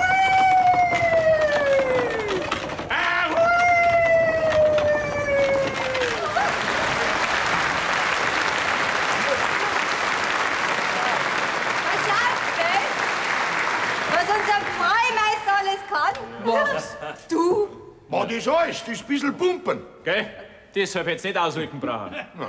Aber der Geistbeck hat eine sehr gute Idee gehabt. Jetzt bleibst gleich da, Männer. Jetzt gibt's ein Freibier. Also, ja, aber Prinz! Da herin bei den Herren, Biermarsch zum Löschen. Wenn es endlich wieder aufgeht. Bitte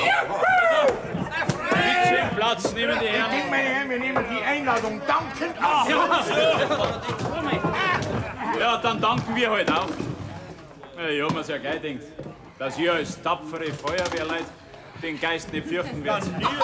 Fürchten? Das wäre noch schöner. Wohl bekommst. Dankeschön. Du Hasel, geh mal schnell in den Dachboden auf und hol der Frau Bogenrieder ihren großen Koffer. Sie brauchen morgen früh zum Wegfahren. Ja, und den Stern, den nimmst du auch gleich mit raus. Ja, mach ich. Also heute ist wenigstens wieder mal ein Leben da herin der Wirtschaft. Und so wird's jetzt hoffentlich alle Tag bleiben. Also, Prost, die Herren. Prost, Prost, Prost, Prost. Ja, du musst natürlich wieder ganz auszuzeln, versuchen es manchmal da, hast du frisch. Ah, nur ein Messer, ja. Nur ein Messer. Das ist natürlich ganz was anderes. Ist aber auch, warum sollen die mir daheim sitzen und das altbauerne Flaschelbier trinken, wenn's da herinnen frisch vom Fass läuft? Ja. Und der Schaum. Der reine Schlagrahm. Jawohl, ab heute wird wieder jeden Tag hergegangen. Daheim Geister 2 und da bloß der Brei. Aber nicht mehr lang. Geistbeck. Ja. Komm mal her. Zu Befehl. Ja. Du hast mir doch mal gesagt, du weißt ein Mittel, wie man einen Geist bannt. Ach so, das. Ja, also pass auf. Du kannst ab heute jeden Tag ein Freimaß holen. Ja! Na, wenn der Geist ab sofort für immer gebannt wird. Ja. Also, gut. Ja. Ja, jetzt sag dein Mittel. Ja, da brauche ich jetzt vor allem eine Bierflasche. Das hätte man denken können, dass es ohne Bier nicht geht. Eine volle oder eine leere? Ich brauche grundsätzlich eine volle. Ja. Sind Sie? So, und die saufen wir jetzt einmal gut über die Hälfte aus. Der muss irgendwo rinnen.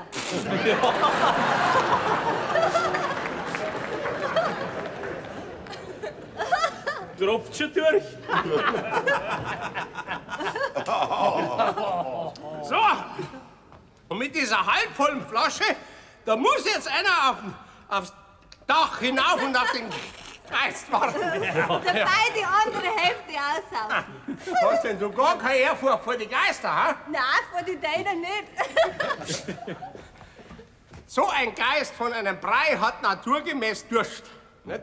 Und bei denen drüben gibt's ja nichts. Das Bier ist sozusagen der Köter. Da geht er drauf wie die Maus auf den Speck. Sobald der Geist das Bier riecht, saust er in die Flaschen hinein.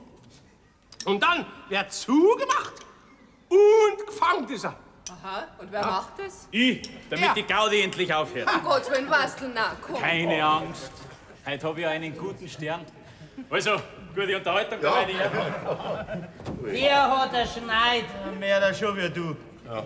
Hoffentlich erwischt nicht wirklich der Teufel. Dann hätten wir zwei Geister. Die haben wir ja so schon. Was?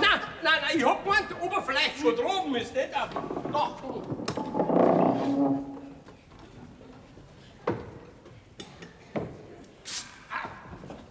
Mensch, was mir ist der Schritt. Du, wer was? Prima. Gut, aber jetzt verschwind. Pack dein Klump zusammen. Ja, komm gleich. Herr Kommandant, Ja? ich bitte hinaustreten zu dürfen. Sowas schlagt sich bei mir auf die Gedärme. Da bleiben wird. Wenn uns schon der Teufel holt, ist wurscht, in was für einem Zustand, dass er die erwischt. Hätte ich doch selber aufgesollen. Oh, hat ihn schon. Da ist er ja. Gratuliere. Nicht Ruhm spielen mit der Flaschen. Sowas muss gelernt sein. Was muss ich jetzt damit geschenken? Diese Flasche wird jetzt mit einem Stein beschwert und für alle Zeiten in die Tiefe des Burgweihers versenkt. Und das machst natürlich du. Ja, da habe ich meine Erfahrung, nicht? Ja. Wer schluckt die Fein nicht? Na, da pass ich schon auf. Also, Bräumeister, ich muss schon sagen, meine Hochachtung. Ist nicht der Rede wert. Meine Herren, ich kann Ihnen eine sehr freudige Mitteilung machen. So. Nachdem die Vergleichsverhandlungen heute durch die Tüchtigkeit von meinem Bräumeister so gut verlaufen sind, bleibt die Brauerei und das Anwesen bestehen und nichts wird zertrümmert. Was mich aber noch viel, viel glücklicher macht, ich habe mich heute mit meinem tüchtigen Bräumeister verlobt. Gratuliere, gratuliere! Meine Herren, ich danke Ihnen im Namen meiner zukünftigen, ja, mein Bier, das kennen Sie ja, und der Walli Ihre Küche auch. Und ich verspreche Ihnen, wir werden dem Unterbräu sein altes Renommee wiedergeben. Beehren Sie uns nur recht oft. Das wäre unser schönstes Hochzeitsgeschenk. Ja, ganz gut, ja. Gustl, nimm Musik. Jawohl! Das junge Paar. Ja, gar so jung. Es lebe hoch! Hoch sollen sie leben, hoch sollen sie leben, dreimal hoch. Kinder sollen sie kriegen, Kinder sollen sie kriegen, dreimal 12. Wie viel? Ja, da schau her, ja, hab ich dir nicht, du Flasche, du Scheinheiliger. Ja, gib das einfach mein Hausleihengeist. Wie ich in den Speicher komme und mir Koffer zu holen. Ja, schleich doch nicht, was weiß an mir vorbei. Ich pack zu und hab den Geist. Breimeister, jetzt musst du reden. Ja, das siehst du! Ja, jetzt muss raus, meine Herren. Ich hab den Sixtus geistern lassen, weil sonst keine Ordnung mehr zu erhoffen war. Und weil ihr Burgberger mal eine richtige Kur braucht habt. Und das ist das Wichtigste, weil ich die Walli gern hab. Und wir Riemviecher sind drauf reingefallen. Du Lump. Freimeister, meine zweite Hochachtung. Du bist ja ein Viech mit Haxen. Also, der alte Geist ist tot und der neue ist schon eingekehrt. Und der soll leben. Prost! Ja, Prost. Ja, richtige Frau, das ist auf der Welt viel schöner und besser wie ein Haufen voll Geld. Und ein richtiges Mannsbild am richtigen Fleck, das Bild freut uns Weizleid über alles hinweg. Da bin ich wieder! Ha, gut ist gegangen! Na, der ist nicht recht rumgefahren in seiner Flaschen drüben, hat ihm aber nichts genützt. Erledigt! Na, mit mir ist noch kein Geist fertig geworden. Bloß ich! Ahoi!